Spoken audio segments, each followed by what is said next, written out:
You are watching Slime Recap. कहानी की शुरुआत एक सुनसान पड़ी हुई बिल्डिंग के अंदर होती है, जहां सीआईडी ऑफिसर्स की एक टीम धूल भरे कॉरिडोर से धीरे धीरे गुजरती हुई एक छिपे हुए कमरे तक पहुंच रही थी। जैसे ही उन्होंने दरवाजा धक्का देकर खोला, अंदर कई लोग काले कपड़ों में ढंके खड़े थे, जो किसी इविल गॉड को जगाने के लिए फॉरबिडन ब्लैक मैजिक का खतरनाक रिचुअल कर रहे थे। उनकी भारी कांपती हुई चांटिंग पूरे कमरे में डर की गूंज बनकर फैल रही थी। उसी समय उस जगह से बहुत दूर एक लड़का, जिसका नाम लू यू था, इस पूरे रिचुअल को अपने एक भयानक सपने में साफ साफ देख रहा था।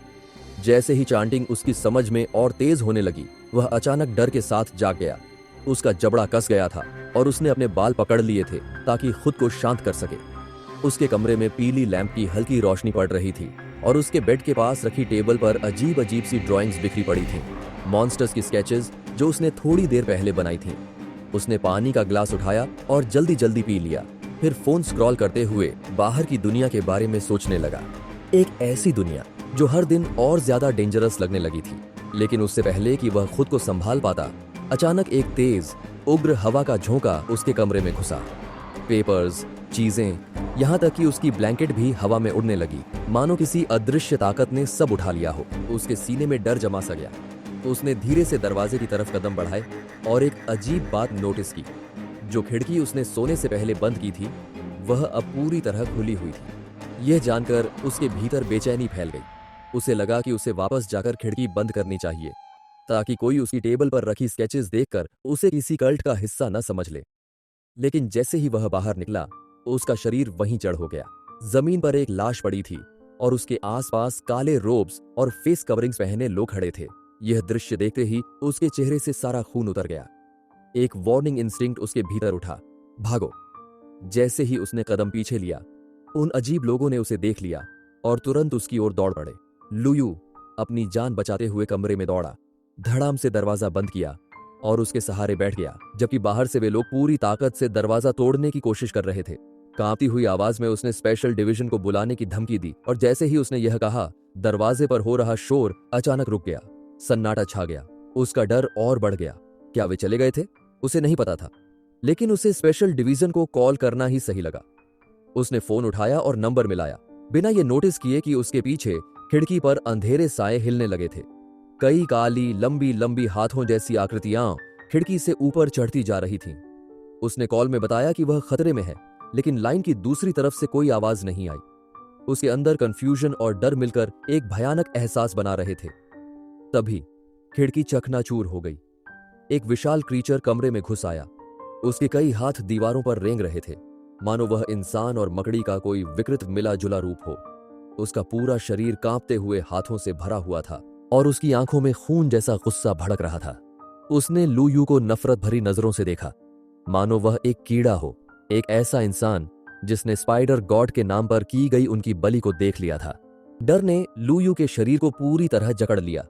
उसने पास पड़ी कुर्सी उठाई और पूरे जोर से क्रीचर पर दे मारी, गुस्से और घबराहट से चिल्लाते हुए, मानो वह फ्रेजाइल कुर्सी उसकी जान बचा लेगी। लेकिन मॉन्स्टर ने उसकी कोशिश पर हंसते हुए कहा कि वह कितना बेवकूफ है। एक कुर्सी से किसी डिवाइन रिचुअल से जन्मे मॉन्स्टर को कोई चोट नहीं पहुंच सकती। क्रीचर फिर दहाड़ा और लू यू समझ गया कि अब जिंदा बचने का एक ही तरीका है, भागना। वह किचन की तरफ भागा और मॉन्स्टर उसके पीछे झटा। उसने दरवाजा जल्दी से बंद किया और अगले ही पल क्रीचर पूरे जोर से उस पर टकराया। हिंजेस तक हिलने लगी। वह पागलपन की हद तक चिल्ला रहा था कि बाहर आओ, और लू यू के हाथ डर से बेकाबू कांप रहे थे। उसे सच में लगा कि सब खत्म हो गया है, कोई रास्ता नहीं बचा था। उसकी जिंदगी की तमाम बातें उसके दिमाग में घूमने लगीं, यहां तक कि उसे इस बात का भी गम होने लगा कि वह कभी शादी भी नहीं कर पाया। तभी एक आवाज उसके मन के अंदर गूंजी, शांत, हल्की और किसी दूसरी दुनिया जैसी। लू यू हांफते हुए चारों तरफ देखने लगा। तभी टूटी हुई खिड़की से एक हल्की डिवाइन रोशनी उसके कमरे में बहने लगी। रोशनी से एक देवी जैसी आकृति बनी, नरम, चमकदार और अलौकिक। लेकिन वह देवी नहीं थी। उसने खुद को एक बिल्कुल अलग चीज बताया। वह बोली कि वह स्ट्रेंज एडिटिंग सिस्टम है और उसने लू यू को अपना नया होस्ट चुना है। सीन वहीं से फिर शुरू हुआ, जहां लू यू उस चमकती हुई औरत को घूर रहा था। उसके मन में जितनी उलझन थी, वह सब उसी औरत की तरफ बह रही थी, जैसे वह समझने की कोशिश कर रहा हो कि यह स्ट्रेंज सिस्टम आखिर है क्या। एक पल के लिए तो उसके दिमाग में यह शक भी आया कि कहीं ये औरत खुद कोई ईविल गॉड तो नहीं।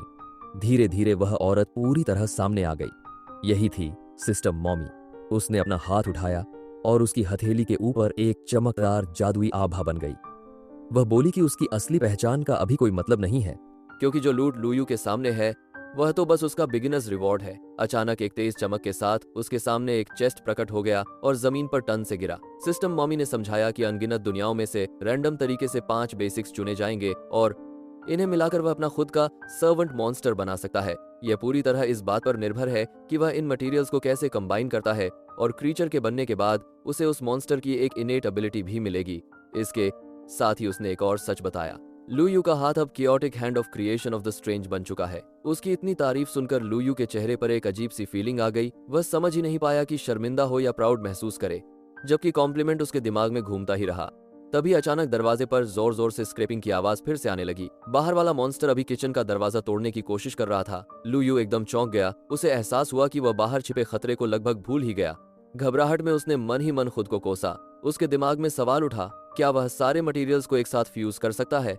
सिस्टम मॉमी ने कहा कि कोशिश कर सकता है अगर मटेरियल्स कंपैटिबल हों, लेकिन अगर वे मैच न हुए तो नतीजा ऐसा होगा जैसे कॉफी में स्टायरोफोम मिला दें, कुछ ऐसा जो बिल्कुल बेकार हो जाए। ये एग्जाम्पल कितना भी अजीब था, उसकी बात साफ समझ आ गई। अगले ही पल उसके चारों तरफ पूरा मैजिकल इंटरफेस फैल गया। उसकी ऑरा ऊपर उठने लगी और उसके पैरों के नीचे एक मैजिक सर्कल जगमगाने लगा। उसकी पावर एक्टिवेट हो चुकी थी। उसने अपनी हथेली में एनर्जी इकट्ठा की और मन ही मन उसके अनाम मॉन्स्टर को पुकारा जो बनने वाला था। उसने उसे आदेश दिया कि वो अपना दिल पेश करे, उसके बुलावे को सुने और अपने क्रिएटर की आज्ञा माने। एक पल के लिए वो खुद को किसी सेंट जैसा महसूस करने लगा। धीरे धीरे क्रीचर आकार लेने लगा। फियर बलून 2 स्टार जैसे ही वह पूरा बना, उसकी एबिलिटीज सामने आई। इंटिमिडेशन आत्मा को झकझोर देने वाला मेंटल डर जो सामने वाले की हिम्मत तक तोड़ दे। फर्टाइल ड्रेन आसपास की लाइफ एनर्जी सोकर खुद को हील और इवॉल्व करने की शक्ति। Seed of Hellfire Kali corrosive Hellfire जो दुश्मनों को जलाकर खत्म कर सकती है। सिस्टम की इवैल्यूएशन आई, रेटिंग एक्सीलेंट। इसके नीचे बाकी रैंक्स लिखे थे, basic, good, excellent, perfect, supreme.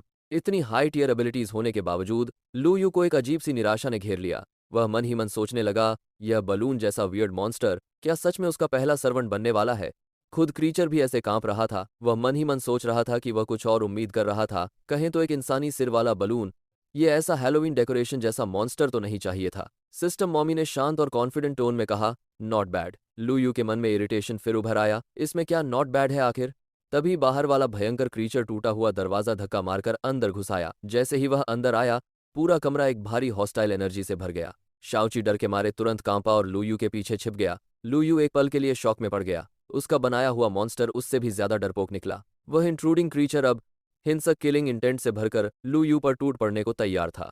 उसी पल सिस्टम मॉमी ने सिस्टम की प्रतिक्रिया अनाउंस कर दी। किसी सर्वेंट का एक्सेलेंट ग्रेड तक पहुंचना एक बड़ा अचीवमेंट माना गया और उसी वजह से उसे एक एक्स्ट्रा सील सॉलिडिफिकेशन का रिवॉर्ड मिला। सिस्टम ने उसे तुरंत यह तय करने के लिए कहा कि वह कौन सी पावर को सॉलिडिफाई करना चाहता है। उसके अंदर एक्साइटमेंट की लहर दौड़ गई, क्योंकि उसे पहली बार एहसास हुआ कि वह खुद भी लड़ सकता है। बिना किसी डिले के उसने फर्टिल ड्रेन और हेलफायर विप को सॉलिडिफाई करने का फैसला कर लिया। अगले ही सेकंड उसके हाथ में जलती हुई एक विप आ गई जिसमें डार्क फायर क्रैकल कर रही थी। उसने पूरी ताकत से उस विप को घुमाया और मॉन्स्टर पर वार किया। क्रीचर कुछ सेकंड्स तक शॉक में रहा, जैसे उसे समझ ही नहीं आया कि हुआ क्या है। लूयू के अंदर एक गहरी सेटिस्फैक्शन उठी। ये पावर अब सच में उसकी थी, उसका खुद का दम था।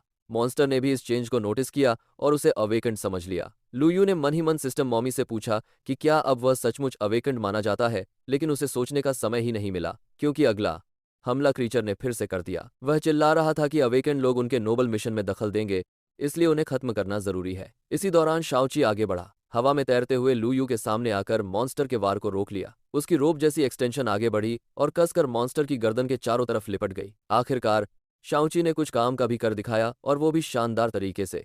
जकड़े हुए मॉन्स्टर ने छटपटाना शुरू कर दिया। डर, कंफ्यूजन और घबराहट तीनों मिलकर उसे तोड़ रहे थे, क्योंकि उसे समझ ही नहीं आ रहा था कि शाओची आखिर है क्या। इसी मौके पर लूयू ने हेलफायर विप फिर से घुमाई। इस बार वार इतना तीखा था कि क्रीचर 2 जलते हुए हिस्सों में कट कर गिर पड़ा। एक हिंसक चीख के साथ उसकी लाइफ खत्म हो गई। सिस्टम की एक नई नोटिफिकेशन उसके सामने चमकी। उसे ट्विस्टेड स्पाइडर वेनम सैक मिला था, रेयर ग्रेड 1 स्टार कैटेगरी में। लेकिन जैसे ही वह रिवॉर्ड को ठीक से समझने लगा, तभी दूर से एक चीख पूरे माहौल को चीरती हुई आई। कोई बड़ी मजबूरी में मदद मांग रहा था, चिल्लाते हुए कह रहा था कि वहां एक और मॉन्स्टर है। लूयू तुरंत बाहर भागा और किनारे पर झुककर नीचे झांका। जो नजारा दिखाई दिया उसने उसकी सांसें रोक दी। नीचे की पूरी जगह मॉन्स्टर्स क्रीचर से भरी हुई थी। इतने बड़े स्वॉर्म को गिनना तो छोड़ो, देखना भी डर पैदा कर दे। उसे यकीन नहीं हो रहा था कि इतने सारे मॉन्स्टर्स एक साथ कैसे इकट्ठा हो गए। सिटी में हर तरफ अफरातफरी मची हुई थी। लोग अपने घरों में छिपे बैठे थे, पूरे डर के साथ कांपते हुए, जबकि बाहर की सड़कों पर विशालकाय स्पाइडर मॉन्स्टर्स खुलेआम घूम रहे थे। एक आदमी डर के मारे किसी अंधेरी कोने में सिमटा हुआ था, अपनी जान की भीख मांगते हुए बस अपने परिवार के बारे में सोच रहा था, जिसे शायद वो फिर कभी ना देख पाए। हर जगह पैनिक बढ़ता जा रहा था। लोग सवाल कर रहे थे कि स्पेशल डिवीजन अभी तक क्यों नहीं पहुंची। पूरा शहर मानो अपनी आखिरी सांसें गिन रहा था। इसी बीच लू वायु को इस सारे हंगामे के पीछे और भी ज्यादा खतरनाक चीज महसूस होने लगी। उसे समझ आया कि कान सिटी का ऑटोमेटेड डिफेंस सिस्टम तो सेकंडों में चालू हो जाना चाहिए था, लेकिन अभी तक कुछ भी एक्टिवेट नहीं हुआ। ये डेड साइलेंस उसे बिल्कुल अनैचुरल लगा, जैसे किसी ने पूरे नेटवर्क को ही सैबोटेज कर दिया हो।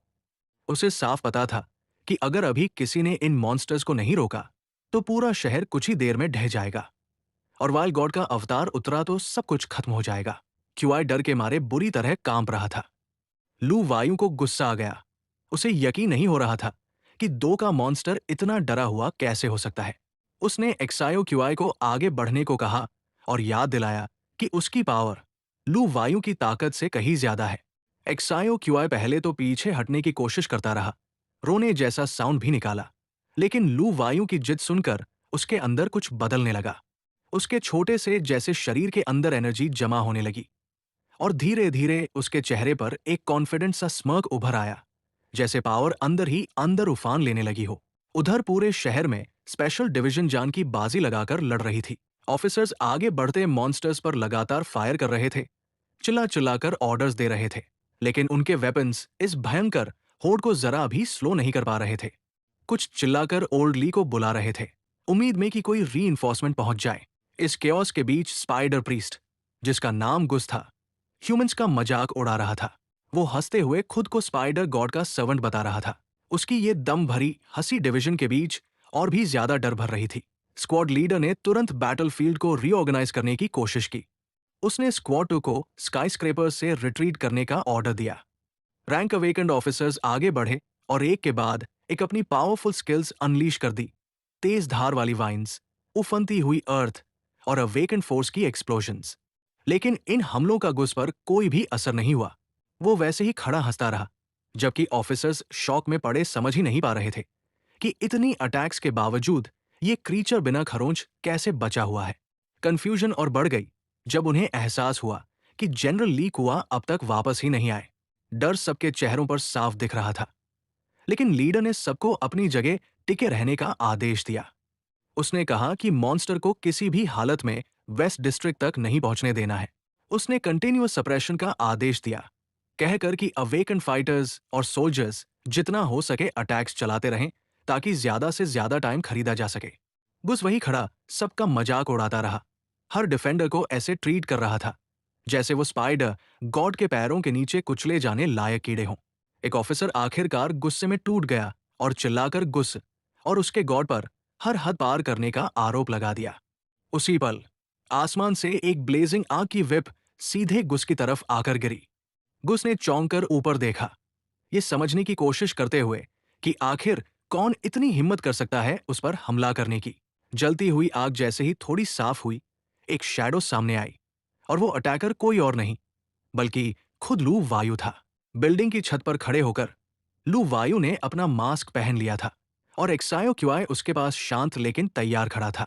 उसकी ठंडी मौजूदगी खुद ही बता रही थी कि सामने खड़ा दुश्मन किसी भी चीज को जानने के लायक नहीं है। केवल उस क्रीचर का असली मास्टर ही सामने आकर सवाल पूछने का हक रखता है। गुस गुस्से से कांप उठा।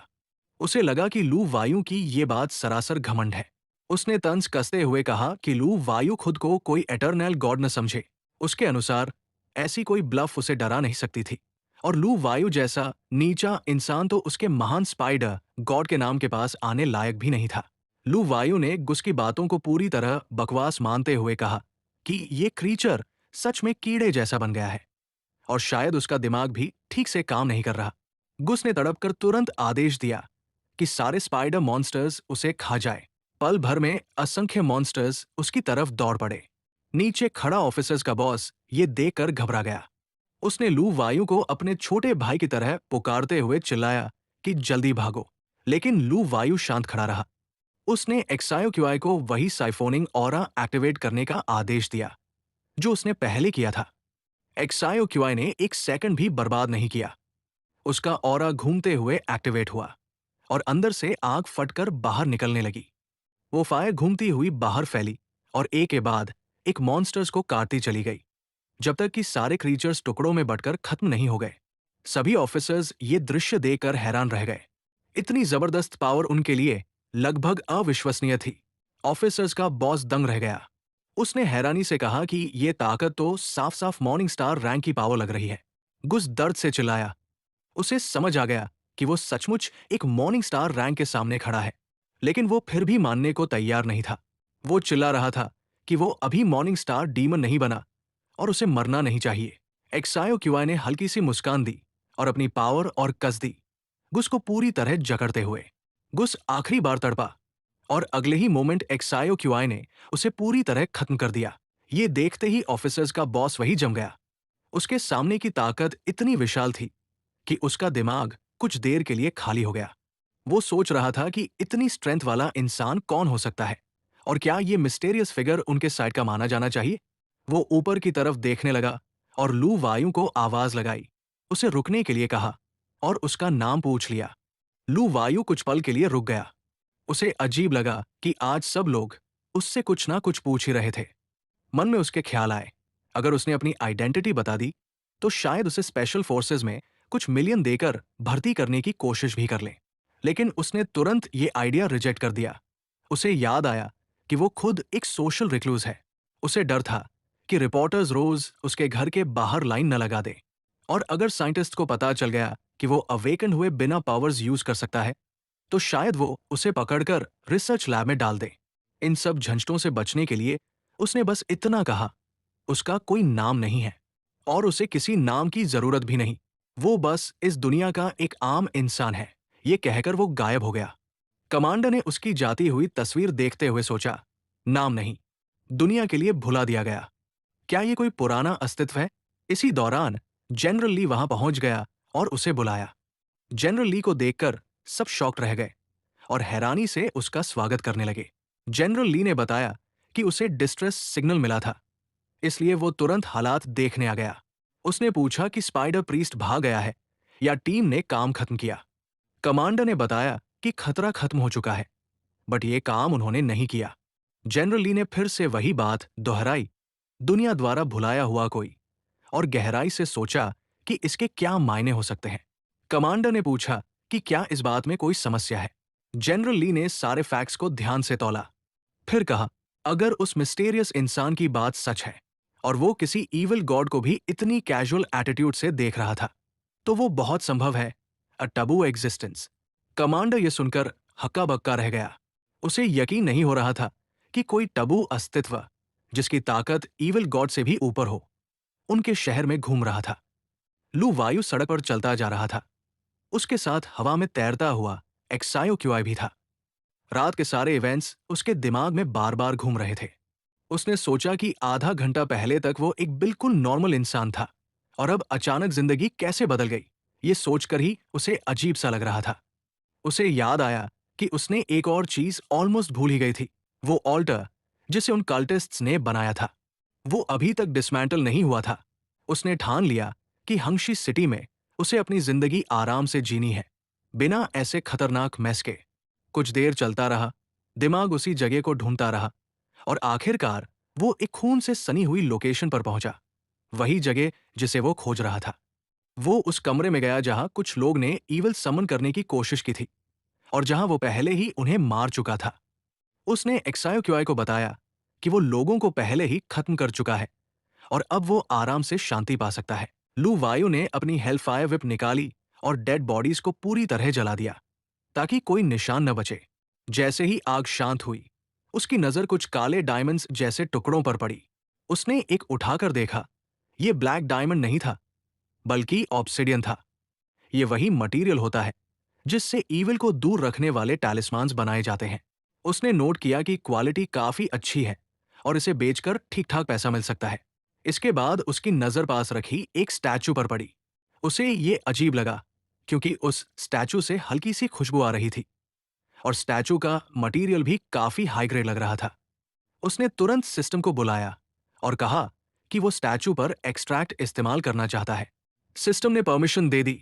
उसने एक्सट्रैक्शन पावर एक्टिवेट की और प्रोसेस पूरा हो गया। जैसे ही एक्सट्रैक्शन खत्म हुआ, उसके पैरों के नीचे की जमीन अचानक क्रैक होने लगी।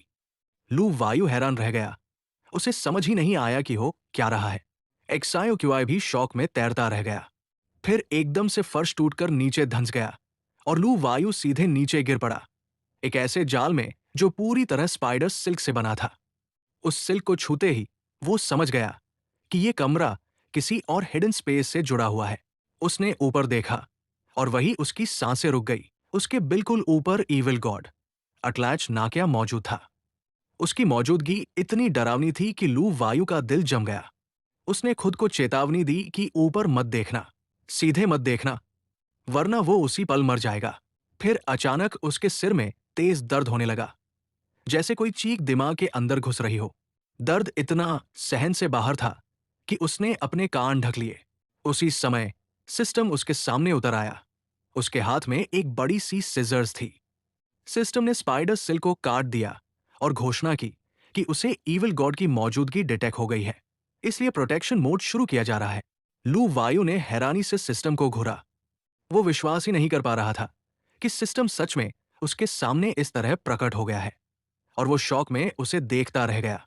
सिस्टम मॉमी ने तुरंत अनाउंस किया कि सब कुछ बाउंड्री तोड़कर ड्रीमलैंड से बाहर आने वाला है। उसने 10 सेकंड का काउंटडाउन शुरू किया और होस्ट को तैयार रहने को कहा। काउंटडाउन चालू हुआ। 10, 9, 8, 7। उधर लू वायु के दिल में एक अजीब सी खुशी पैदा होने लगी। उसे लगा कि उसने कभी इमेजिन भी नहीं किया था कि सिस्टम की पावर इतनी जबरदस्त हो सकती है।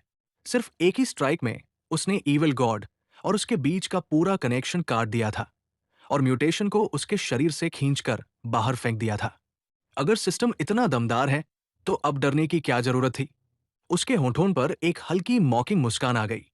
उसने ब्रदर अटलैच को छेड़ते हुए कहा कि जब वो इतनी मुश्किल से यहां आया है तो अटलैच को थोड़े लोकल स्पेशलिटीज तो उसे ले जाने देना चाहिए। अटलैच चीखते हुए गुस्से में जवाब देता रहा। तभी लू वायु के सामने एक पोर्टल खुल गया और सिस्टम मॉमी अपने काउंटडाउन के आखिरी पन्ने तक पहुंच गई। लू वायु ने हंसते हुए अटलैच को बाय कहा और पोर्टल उसे एक्सायो क्यूआई को और सिस्टम को खींचते हुए उसके कमरे में वापस ले आया। वो चौंक गया क्योंकि लैंडिंग सीधा उसके ही रूम में हुई थी। सिस्टम मॉमी ने होस्ट को बधाई दी कि उसने ईविल गॉड का सामना करके सफलतापूर्वक एस्केप कर लिया है। सिस्टम ने अनाउंस किया कि अचीवमेंट कंप्लीट हो चुकी है, the survivor who faced N evil God, और इससे उसकी सिस्टम अथॉरिटी लेवल 2 में से 5 अनलॉक हो गई, जबकि उसका करंट अथॉरिटी लेवल अभी 1 था। फिर एक नया सिस्टम विंडो खुला। उसमें लिखा था कि उसे दलन लंदबो का फ्रैगमेंट मिला है। ये वही फ्रैगमेंट था जो प्रीमलिंग ब्रिज से गिरकर वाइल्ड गॉड बिलीवर्स द्वारा एक ईविल गॉड स्टैचू में तराशा गया था। इससे ड्रीमलैंड कब खोला जा सकता था, लेकिन ये फ्रैगमेंट सिर्फ एक बार इस्तेमाल हो सकता था। सिस्टम ने पूछा कि क्या वह इसका सामना करना चाहता है। लू वायु ने अथॉरिटी का मतलब जानना चाहा। सिस्टम मॉमी ने समझाया कि अथॉरिटी का हर लेवल बढ़ने पर उसे उसी लेवल का एक रैंडम ट्रेजर चेस्ट मिलेगा। उसकी रेटिंग की कोई लिमिट नहीं, लेकिन चांस है कि चेस्ट खाली भी निकले। लू वायु ने माथा पकड़ लिया। ये कैसी सुपर सा सुपर गैम्बलिंग चेस्ट थी कि खाली भी मिल सकती है। उसने सिस्टम से पूछा कि उसे जो मटेरियल मिला है वो क्या है। विंडो ने जवाब दिया, स्पाइडर गॉड्स थ्रेड 5 मटेरियल। ये उस अनस्पीकेबल ईविल गॉड के शरीर से निकला धागा था जो दिखने में स्पाइडर जैसा था, लेकिन वास्तव में स्पाइडर नहीं था। एक डिवाइन हॉरर जिसे सीधे देखना भी मौत और पागलपन को न्योता देना था। ये थ्रेड डिवाइन मैडनेस से भरा हुआ था। लू वायु पूरी तरह दंग रह गया। सिर्फ एक धागा, और वो भी 5 का। उसने मन ही मन इमेजिन किया कि अगर अगली बार वह ईविल गॉड के लिम्स, टीयर डक्ट्स या कोई बड़ा हिस्सा खींच लाए तो वो कम से कम 6 मटेरियल तो बनेगा ही। उसने सोचा कि कुछ लो स्टार मटेरियल्स भी मॉर्निंग स्टार क्लास मॉन्स्टर बना देते हैं जो पूरे शहर को तबाह कर सकते हैं, और उससे उसे सबॉर्डिनेट की ताकत का 10वां हिस्सा मिल सकता है। अगर उसे ऐसे हाई लेवल मटेरियल्स काफी मिल जाए तो क्या वो खुद भी गॉड बन सकता है। वो खुद पर हंस पड़ा। चलो भाई, जरा कम सपने देख। फिर बोला कि इवन अगर वो गॉड बन भी गया तो फर्क क्या पड़ेगा, क्योंकि इविल गॉड्स तो बाहर ऐसे घूम रहे हैं जैसे मोहल्ले के स्ट्रे डॉग्स। अचानक दरवाजे पर जोर की दस्तक हुई। वो तुरंत अलर्ट हो गया। बाहर से एक औरत की आवाज आई। वो स्पेशल डिवीजन से थी और पोलाइटली बोली कि कृपया दरवाजा खोलें। लू वायु ने फटाफट एक्सायो क्यूआई से कहा कि स्पेशल डिवीजन आ गई है, तुरंत छिप जा। फिर उसने दरवाजा खोला। सामने एक फीमेल इंस्पेक्टर खड़ी थी जिसने खुद को ऑफिसर निंग बताया और पूछा कि क्या उसे पता है कि कल्टिस्ट्स और मॉन्स्टर्स ने बिल्डिंग पर हमला किया था। लू वायु की नजर उसके हाथ में पकड़ी गन पर गई। उसका होल्ड साफ बता रहा था कि वो पल में गोली मार सकती है। वो डर के मारे फटाफट बोला कि मॉन्स्टर्स उसके दरवाजे तक आए थे, लेकिन वो क्लोजेट में छिप गया था और प्रेटेंड किया कि वो घर पर नहीं है। इस तरह वो बच गया। ऑफिसर निंग ने उसे ऑब्जर्व किया। उसे उसके शरीर पर कोई डिस्टॉर्शन या इविल गॉड ऑरा महसूस नहीं हुआ। उसने उसे सिविलियन मान लिया और कमरे की जांच की परमिशन मांगी। लू वायु ने हाँ कर दी। वो अपने टूटी हुई दीवार की तरफ देखता हुआ बोला कि क्या इंश्योरेंस रियम्बर्समेंट देगा, और पूछा कि स्पाइडर मॉन्स्टर्स का क्या हुआ। निंग ने कहा, जिंदा होना ही काफी है, रियम्बर्समेंट हम कर देंगे। फिर बताया कि उसके पड़ोस वाला मोटा आदमी तो बुरी तरह गया। स्पाइडर सिल्क में लिपटा हुआ मोमबत्ती की तरह पिघल गया था। निंग ने रेडियो पर रिपोर्ट दी, 7th floor, 1 survivor, no injuries, no evil गॉडोरा। दूसरी तरफ से झंग की आवाज आई, गुड वर्क, कल इंफॉर्मेशन कम्युनिकेशन डिपार्टमेंट में रिपोर्ट कर देना। लू वायु ने खुद से शिकायत की कि आज बहुत थक गया है। विभाग में इतनी कम स्टाफिंग रखते हैं कि क्रिटिकल मोमेंट्स में सबको टुकड़ों में बांटकर काम लेते हैं, ऊपर से ओवरटाइम भी नहीं देते, और लौटकर एक चाइल्डिश बॉस भी झेलना पड़ता है जो हाथ में येलो लिए घूमता है। लू वायु ने कैजुअली कहा, वैसे आपकी माइक ऑन है। झंग की आवाज गुस्से से गूंजी, 5 मिनट में वापस आओ, सेल्फ क्रिटिसिज्म रिपोर्ट लिखो। निंग घबराकर चिल्लाई, सॉरी टीम झंग, मेरी गलती है, और तुरंत भागी। वो कमरे से निकल गई। लू वायु ने दरवाजा लॉक किया। एक बड़ी राहत की सांस ली। फाइनली गई। उसी पल उसे अजीब लगा, यार मैंने कुछ भूल तो नहीं किया। कहानी अचानक कुछ देर पहले के सीन पर लौटी, जब हवा तेज चली और उसके कमरे की चीजें उड़ने लगी। उसी वक्त उसकी टेबल पर रखा एक ड्राइंग हवा में उड़कर बाहर चला गया था। नीचे एक लड़की ने वो ड्राइंग उठाया, उसे देखा और हल्की मुस्कान के साथ उसे पकड़े रही। भयानक रात के बाद पूरी रेस्क्यू टीम बिना रुके काम कर रही थी। चारों तरफ फैली आग को बुझाया जा रहा था और तबाही का नजारा साफ दिख रहा था। इस सारे क्योस के बीच लू वायु गहरी नींद में था। उसे बाहर हो रही भागदौड़ की जरा भी खबर नहीं थी। उसके पास ही एक्सायो क्यूआ न्यूज देख रहा था, जहां बताया जा रहा था कि पिछली रात हैंग सिटी के नॉर्थ डिस्ट्रिक्ट पर स्पाइडर कल्टिस्ट्स ने हमला किया था। वहां 115 लोग विक्टिम बने थे और उनमें से सिर्फ 74 सर्वाइव कर पाए थे, जबकि इन्वेस्टिगेशन अभी भी जारी थी। आधी नींद में ही लू वायु बड़बड़ाया कि कितना शोर हो रहा है। एक्सायो क्यूआई उसके चेहरे के बिल्कुल पास आकर उसे डराने की कोशिश कर रहा था, लेकिन लू वायु ने उसे सिंपली अपनी उंगली से साइड कर दिया और कहा कि दूर जाओ। वो अचानक बिस्तर से उठ बैठा, एग्जैजरेटेड तरीके से जम्हाई लेते हुए, जबकि एक्सायो क्यूआई अजीब नजरों से उसकी हरकतें देखता रहा, जैसे समझ ही न पाया हो कि लू वायु आखिर कर क्या रहा है। उसकी नजर कुछ देर बाद अपनी टूटी हुई दीवार पर गई, वही दीवार जिसे पिछली रात स्पाइडर मॉन्स्टर्स ने टक्कर मारकर पूरी तरह तोड़ दिया था। वो सोचने लगा कि शायद इसे हवा ने गिरा दिया होगा। फिर खुद ही मान लिया कि अब उसे रिपेयर करवाना ही पड़ेगा। कपड़े बदलकर वो बाहर आया।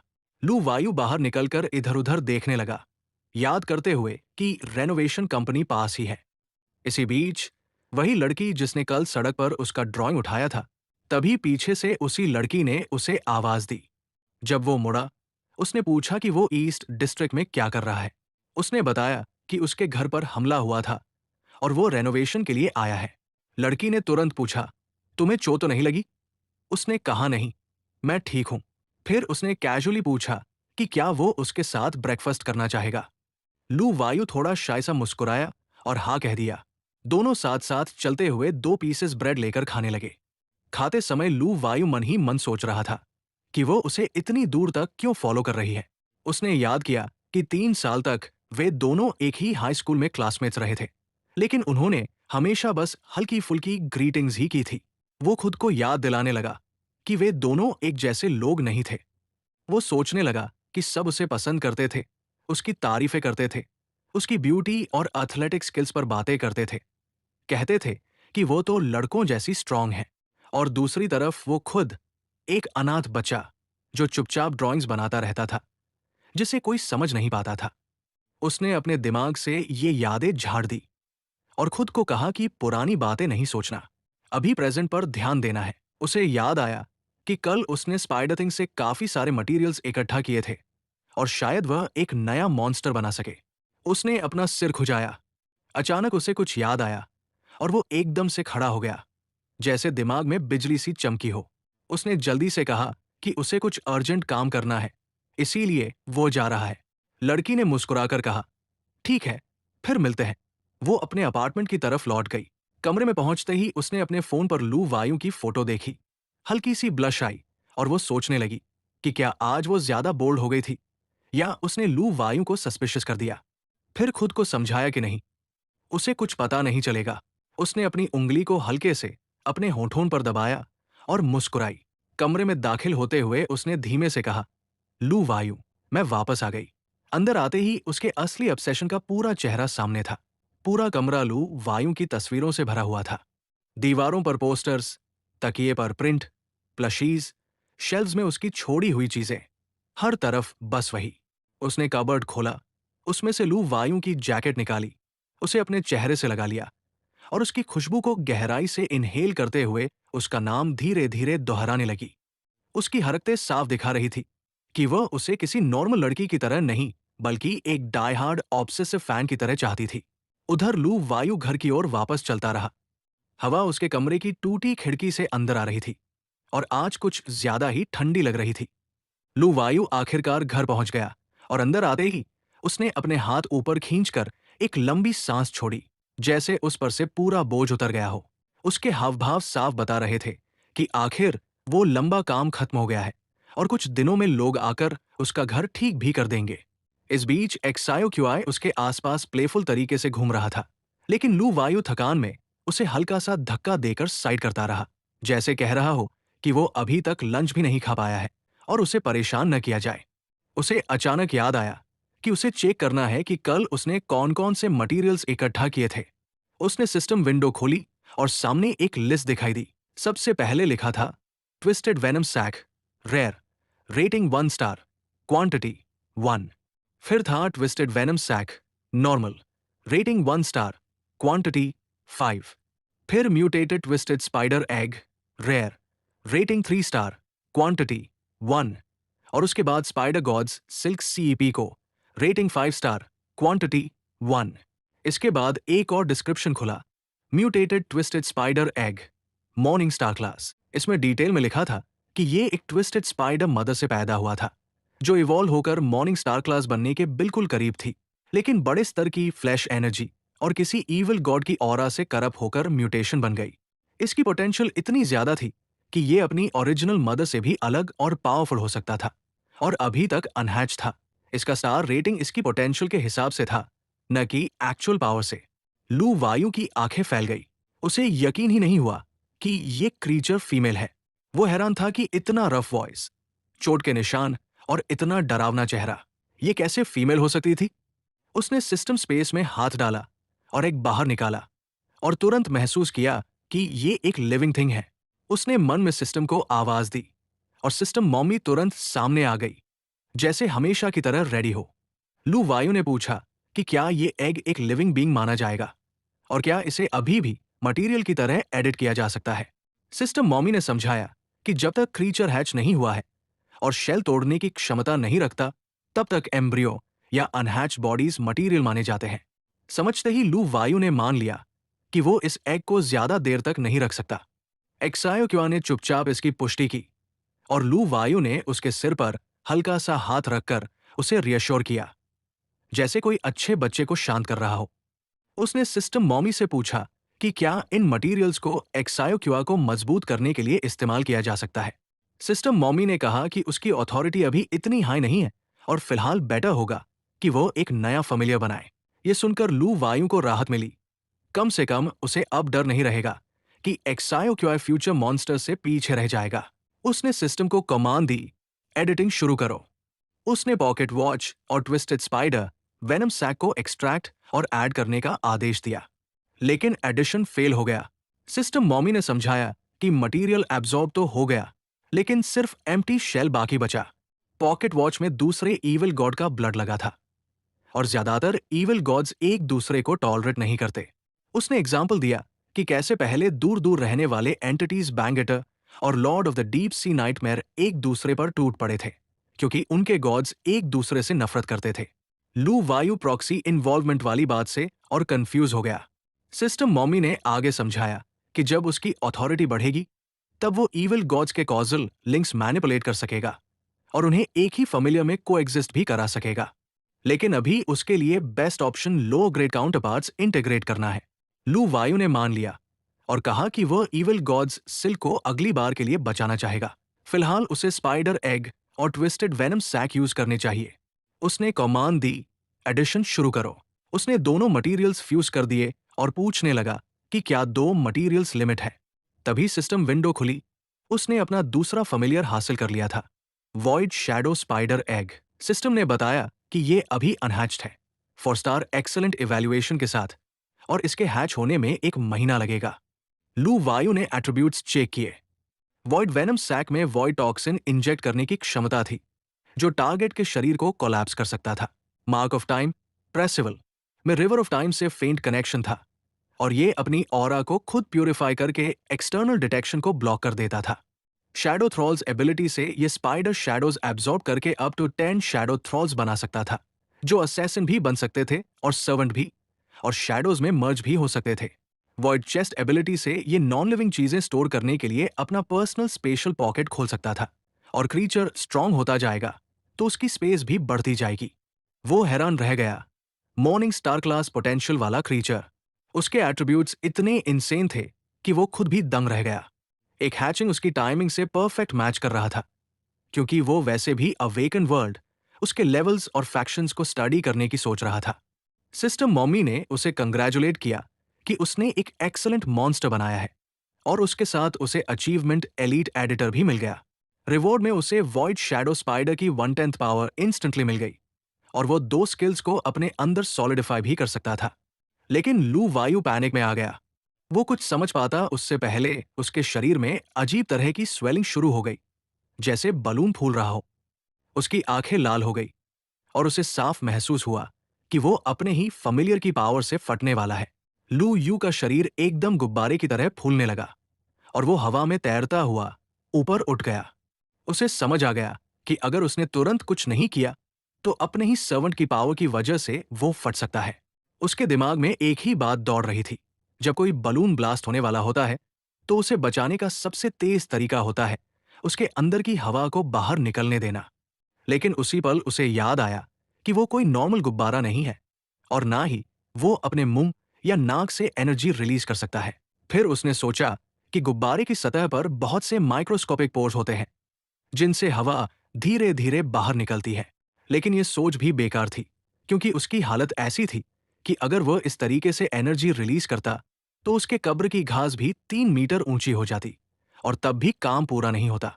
जब कोई भी ऑप्शन नहीं बचा, तो उसने मजबूरी में एक फाइनल डेस्परेट कदम उठाने का फैसला किया। उसने हेलफायर विप को अनलीश कर दिया। अगले ही पल उसके चारों ओर अग्नि की एक लाल जलती हुई रिंग बन गई, जो पूरे बिल्डिंग को घेर रही थी। बाहर खड़े लोग इस सीन को देखकर हक्के बक्के रह गए। कोई शॉक में चुप खड़ा था, तो कोई आपस में मर्मरिंग कर रहा था कि ये किस तरह का पैरानॉर्मल फेनोमेनन है। कुछ तो ये तक बोल रहे थे कि शायद फिर से कोई इविल गॉड कल्ट का सीन चल रहा है। इसी बीच हेलफायर विप ने लू यू की हालत स्टेबलाइज कर दी। उसे महसूस हुआ कि उसका तरीका काम कर गया है।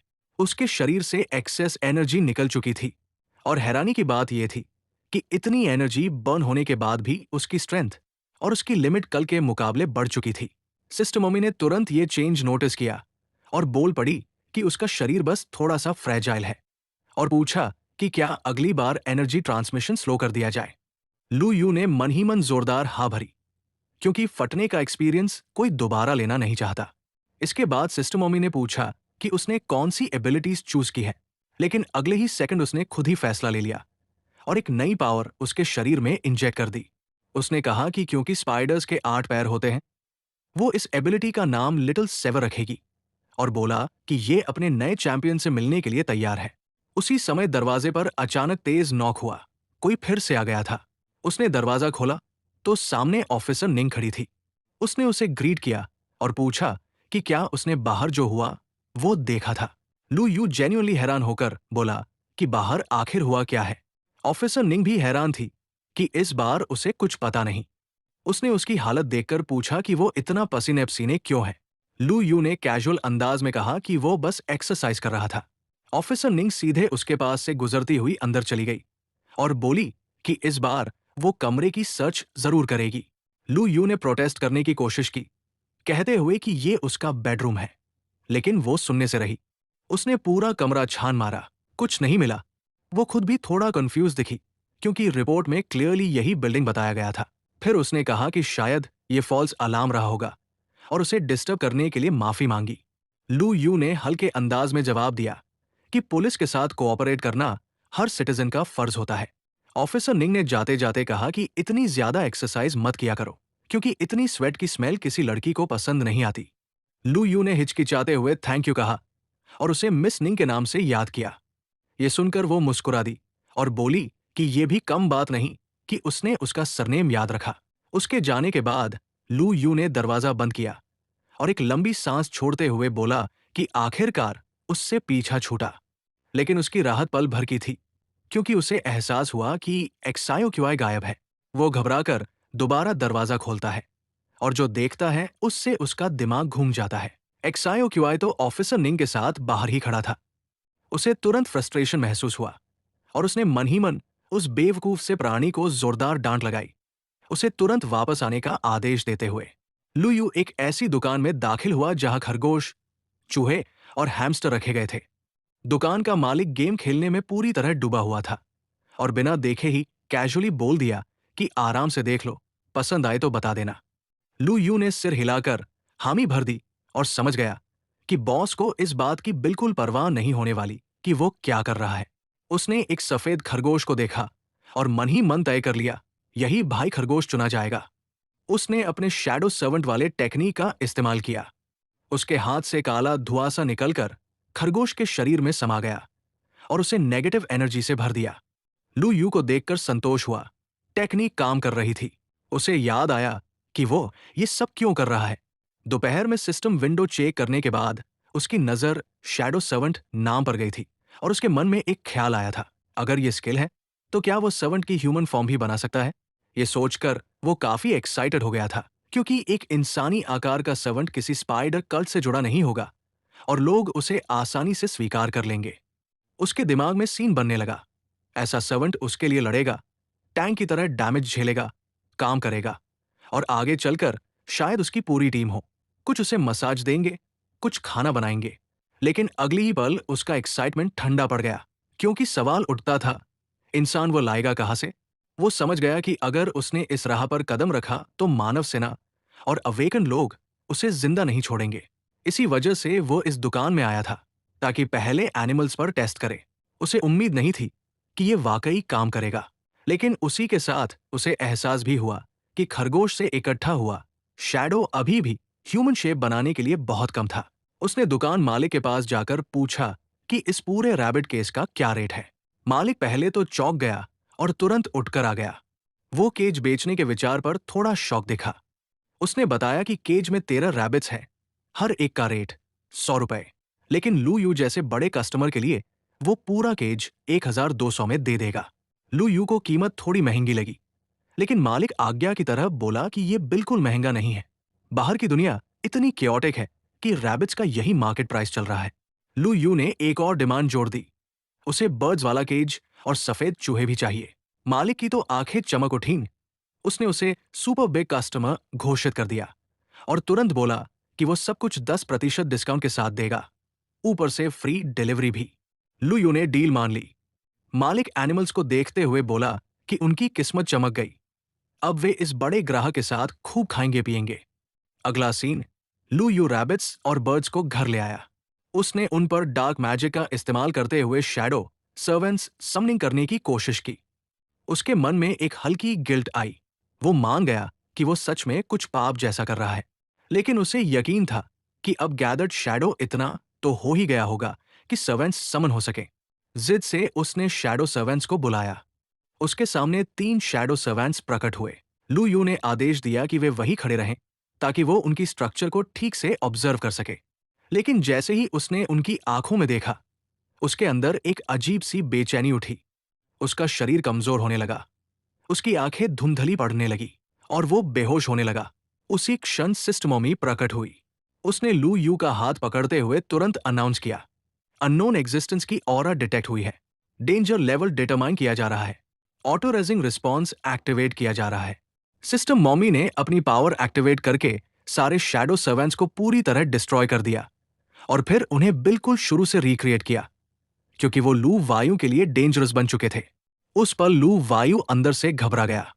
उसे साफ महसूस हुआ कि वो मौत के बहुत करीब पहुंच गया था। उसके मन में यही आया कि एक बार फिर सिस्टम मॉमी ने उसकी जान बचा ली। उसे अचानक समझ आया कि वो अपनी कॉन्शियसनेस को शैडो में मिलाने की कोशिश कर रहा था, लेकिन लगभग किसी अननोन और टेरिफाइंग एग्जिस्टेंस का शिकार बन जाता। अगर सिस्टम मॉमी इंटरवीन न करती तो शायद वो उसी ऊर्जा में एब्जॉर्ब हो जाता। सिस्टम मॉमी ने हाथ बांधकर शांत लेकिन सख्त आवाज में कहा कि उस अस्तित्व ने अभी तक होस्ट को नोटिस नहीं किया है, लेकिन इसका मतलब यह नहीं कि वो सेफ है। उसने लू वायु को वार्निंग दी कि आगे से ज्यादा सावधान रहें। बिना सोचे समझे किसी भी एनर्जी के साथ मर्ज नहीं करना चाहिए, चाहे वो एनर्जी हॉस्टाइल न हो और चाहे वो एनर्जी उसने खुद हासिल की हो। लू वायु ने उसकी बातों को ध्यान से सोचा। उसने कंक्लूड किया कि शायद हर तरह की एनर्जी के सोर्स की गहराई में कोई न कोई चेतन अस्तित्व मौजूद होता है। सिस्टम मॉमी ने इस पर सीधा जवाब देने से इनकार कर दिया। उसने बस इतना कहा कि अगर वो सच्चाई जानना चाहता है तो पहले अपनी अथॉरिटी लेवल को जितना हो सके उतना बढ़ाए। लू वायु ने स्वीकार किया कि वो अभी इस दुनिया के असली रहस्यों को एक्सप्लोर करने के लायक नहीं है। उसने झिझकते हुए पूछा कि क्या अभी भी उन एनर्जीज के कांटेक्ट में रहना सेफ है। सिस्टम मॉमी ने सीधा जवाब दिया, उसकी लाइफ और डेथ अब उसके अपने डिसीजंस पर डिपेंड करती है। इसके बाद लू वायु ने अपने शैडो सर्वेंट्स की तरफ ध्यान दिया। उसने उनकी एबिलिटीज ऑब्जर्व की। उनकी कंसीलमेंट एबिलिटी बेहद पावरफुल थी और उनकी एनर्जी फ्लक्चुएशंस इतनी हल्की थी कि डिटेक्ट करना मुश्किल था। उसने एक्सपेरिमेंट के लिए उन्हें खुद पर अटैक करने का आदेश दिया। तीनों सर्वेंट्स बिजली की तेजी से उसकी तरफ बढ़े, लेकिन लू वायु ने सिर्फ एक स्मूथ मूवमेंट में तीनों को नीचे गिरा दिया। उसे याद आया कि उसने इन सर्वेंट्स पर हजारों खर्च किए हैं। वो उन्हें यूं ही डिस्ट्रॉय नहीं होने दे सकता था। इसलिए उसने तुरंत हेलफायर डिस्पेल्ड एक्टिवेट किया और उन्हें स्टेबलाइज कर दिया। उसने अपने एक्सपेरिमेंट को एनालाइज किया। तीनों एनिमल्स को अलग अलग एक्सट्रैक्ट किया गया था, इसलिए डिवीजन साफ था। उसने कैलकुलेट किया कि बर्ड टाइप सर्वेंट की ताकत लगभग झू झेंग के 1.2 के बराबर है और रैबिट टाइप सर्वेंट करीब 1.4 झू झेंग के बराबर है। उसने सोचा कि अगर वो टाइगर, लेपर्ड या बियर जैसी पावरफुल क्रीचर्स की शैडो इस्तेमाल करे तो सर्वेंट की स्ट्रेंथ और भी ज्यादा हो सकती है। फिर उसके मन में एक और विचार आया, अगर किसी इंसान की शैडो इस्तेमाल की जाए तो क्या सर्वेंट की इंटेलिजेंस बढ़ेगी? लेकिन ये सोचकर उसे अजीब और थोड़ा घिनौना महसूस हुआ। अपने ही स्पीशीज की शैडो का इस्तेमाल करना उसे मोरली अनकंफर्टेबल लगा। उसी दौरान उसने देखा कि सर्वेंट्स का साइज थोड़ा छोटा हो गया है। कुछ ही पलों में वो लिक्विड फॉर्म में बदल गए। वो शैडो लिक्विड की तरह जमीन पर फैल गए और शेप बदलते हुए रेडी हो गए। लू वायु ने उन्हें आदेश दिया कि आसपास किसी भी एबनॉर्मल एक्टिविटी की जांच करें और कोई भी अनयूजुअल साइन तुरंत रिपोर्ट करें। उसे एहसास हुआ कि ये अरेंजमेंट काफी कन्वीनियंट है। ये सर्वेंट्स उसकी उम्मीद से ज्यादा इंटेलिजेंट और अडेप्टेबल निकले। रात में लू वायु अपने बिस्तर पर लेटकर सोचने लगा। अब उसके पास खुद को प्रोटेक्ट करने लायक ताकत थी। उसके पास असैसिनेशन और इंटेलिजेंस गैदरिंग के लिए कैपेबल सर्वेंट्स भी थे। फिर भी उसके अंदर एक खालीपन था। वो और आगे बढ़ना चाहता था। उसकी सारी पावर मॉन्स्टर से आई थी। उसे कभी प्रॉपर ट्रेनिंग या स्ट्रक्चर्ड कल्टीवेशन मेथड नहीं मिला। उसे लगा कि उसके पास रॉ स्ट्रेंथ तो है, लेकिन उसे एफिशिएंटली यूज करना पूरी तरह नहीं आता। ये उसकी ग्रोथ को लिमिट कर रहा था। वो अवेकनर्स की दुनिया को पूरी तरह समझना चाहता था। वो जानना चाहता था कि ट्रेनेबल कल्टीवेशन टेक्निक्स क्या होती है, स्ट्रक्चर्ड ग्रोथ सिस्टम कैसा होता है।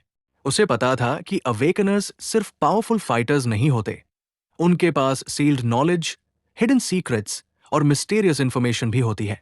अगर वो ये नॉलेज हासिल कर ले तो वो और ज्यादा रिसोर्सेज और पावर एक्वायर कर सकता है। उसने सोचा कि झू झेंग और उसके जैसे लोग भले कमजोर लगे हों, लेकिन वो सिर्फ लोअर टियर अवेकनर्स को रिप्रेजेंट करते हैं। असली ताकत शायद ऊपर वाले लेवल पर है, ऐसे लोग जो मॉर्निंग स्टार्स को राइवल या इवन सरपास कर सकते हैं। सिस्टर मॉमी ने कैजुअली सजेस्ट किया कि अगर वो अवेकनर्स की दुनिया को लेकर इतना क्यूरियस है तो ऑनलाइन सर्च कर ले। लू वायु थोड़ा हेजिटेंट था। उसने कहा कि इंटरनेट पर बहुत फेक न्यूज और रूमर्स भरे पड़े हैं, क्या वहां सच में यूजफुल इंफॉर्मेशन मिलेगी? सिस्टर मॉमी ने शांत भाव से कहा, ट्राई करो, खुद देख लो। सीन शिफ्ट होता है। लू वायु का दोस्त लैपटॉप खोलकर ऑनलाइन सर्च करता है। कई सवाल सामने आते हैं। क्या अवेकनर्स अपनी लाइफ स्पैन बढ़ा सकते हैं? अवेकनर्स आमतौर पर क्या खाते हैं? क्या एक अवेकनर के बच्चे भी अवेकनर बनते हैं? वो और स्क्रॉल करता है। वही टॉपिक्स बार बार रिपीट हो रहे हैं। लोग पूछ रहे हैं, क्या सच में पावरफुल बिग शॉट्स एग्जिस्ट करते हैं? क्या अवेकनर्स के अपने प्राइवेट फोरम्स हैं? क्या उनके सीक्रेट कम्युनिकेशन चैनल्स हैं? कई लोग कमेंट कर रहे हैं कि अवेकनर्स की दुनिया बहुत मिस्टीरियस लगती है। जब उसने फिर से वही सवाल देखा, क्या अवेकनर्स के डिसेंडेंट्स भी अवेकनर्स बनते हैं, तो वो कंफ्यूज हो गया। उसने सिर हिलाया और कहा कि ये सवाल बहुत सरफेस लेवल है। उसे लगा कि लोग असली कोर चीजों को समझने के बजाय बस बेसिक क्यूरियोसिटी में उलझे हुए हैं। लू वायु ने स्क्रीन को देखते हुए महसूस किया, असली जवाब शायद इंटरनेट पर नहीं मिलने वाले। उसे खुद उस दुनिया में गहराई तक उतरना होगा। और तभी उसे एहसास हुआ, उसकी जर्नी अभी बस शुरू हुई है। काफी देर तक ऑनलाइन हर चीज खंगालने के बाद लू वायु अपने दोस्त के कॉल का इंतजार कर रहा था। आखिरकार उसका दोस्त खुद उसे फोन करता है। दोस्त पूरे कॉन्फिडेंस के साथ बोलना शुरू करता है कि पियरलेस जेनियस नाम का प्रोफाइल कोई मामूली अकाउंट नहीं है, बल्कि कोई हाई एंड माइटी अवेकन है। वो दावा करता है कि असली अवेकन लोग सिर्फ हाई क्लास टॉपिक्स पर बात करते हैं, जैसे मॉन्स्टर्स को कैसे स्ले करना है, रेयर मटेरियल्स कहाँ मिलते हैं, वगैरह। लेकिन उसने तुरंत कंप्लेन किया कि उसके प्रोफाइल पर तो किसी भी फॉरम की डिटेल नहीं दिख रही। दोस्त झुंझलाकर बोला कि उसने सीधा उसके दर्द पर हाथ रख दिया। अगर वो रैंक 2 अवेकन होता तो बहुत पहले रजिस्टर कर चुका होता। उसने समझाया कि उस खास फॉरम में घुसने के लिए स्टेटस और पावर दोनों चाहिए। कम से कम रैंक 2 अवेकन होना जरूरी है। पहले अपनी इंफॉर्मेशन सबमिट करनी पड़ती है। अप्रूवल मिलने के बाद ही अकाउंट एक्टिवेट होता है। तभी लोग पोस्ट कर सकते हैं और हाई लेवल मटेरियल्स तक ट्रेड कर सकते हैं। ये सुनकर लू वायु सोच में पड़ गया। अगर वो अपनी इंफॉर्मेशन सबमिट करता है तो सीधा मिलिट्री सर्वेलेंस में आ सकता है। उसने मन ही मन फैसला किया कि अगर उस फॉरम में जाना है तो शायद उसे किसी का अकाउंट स्नाइप करना पड़ेगा। फिर उसे एहसास हुआ कि उसका दोस्त कुछ पल से चुप है। उसने सोचा कहीं उसने उसकी एक्टिंग पकड़ तो नहीं ली, लेकिन उसने खुद को दिलासा दिया, वो तो प्रो अवेकन्ड है, इतनी आसानी से पकड़ा नहीं जाएगा। तभी दोस्त फिर बोल पड़ा।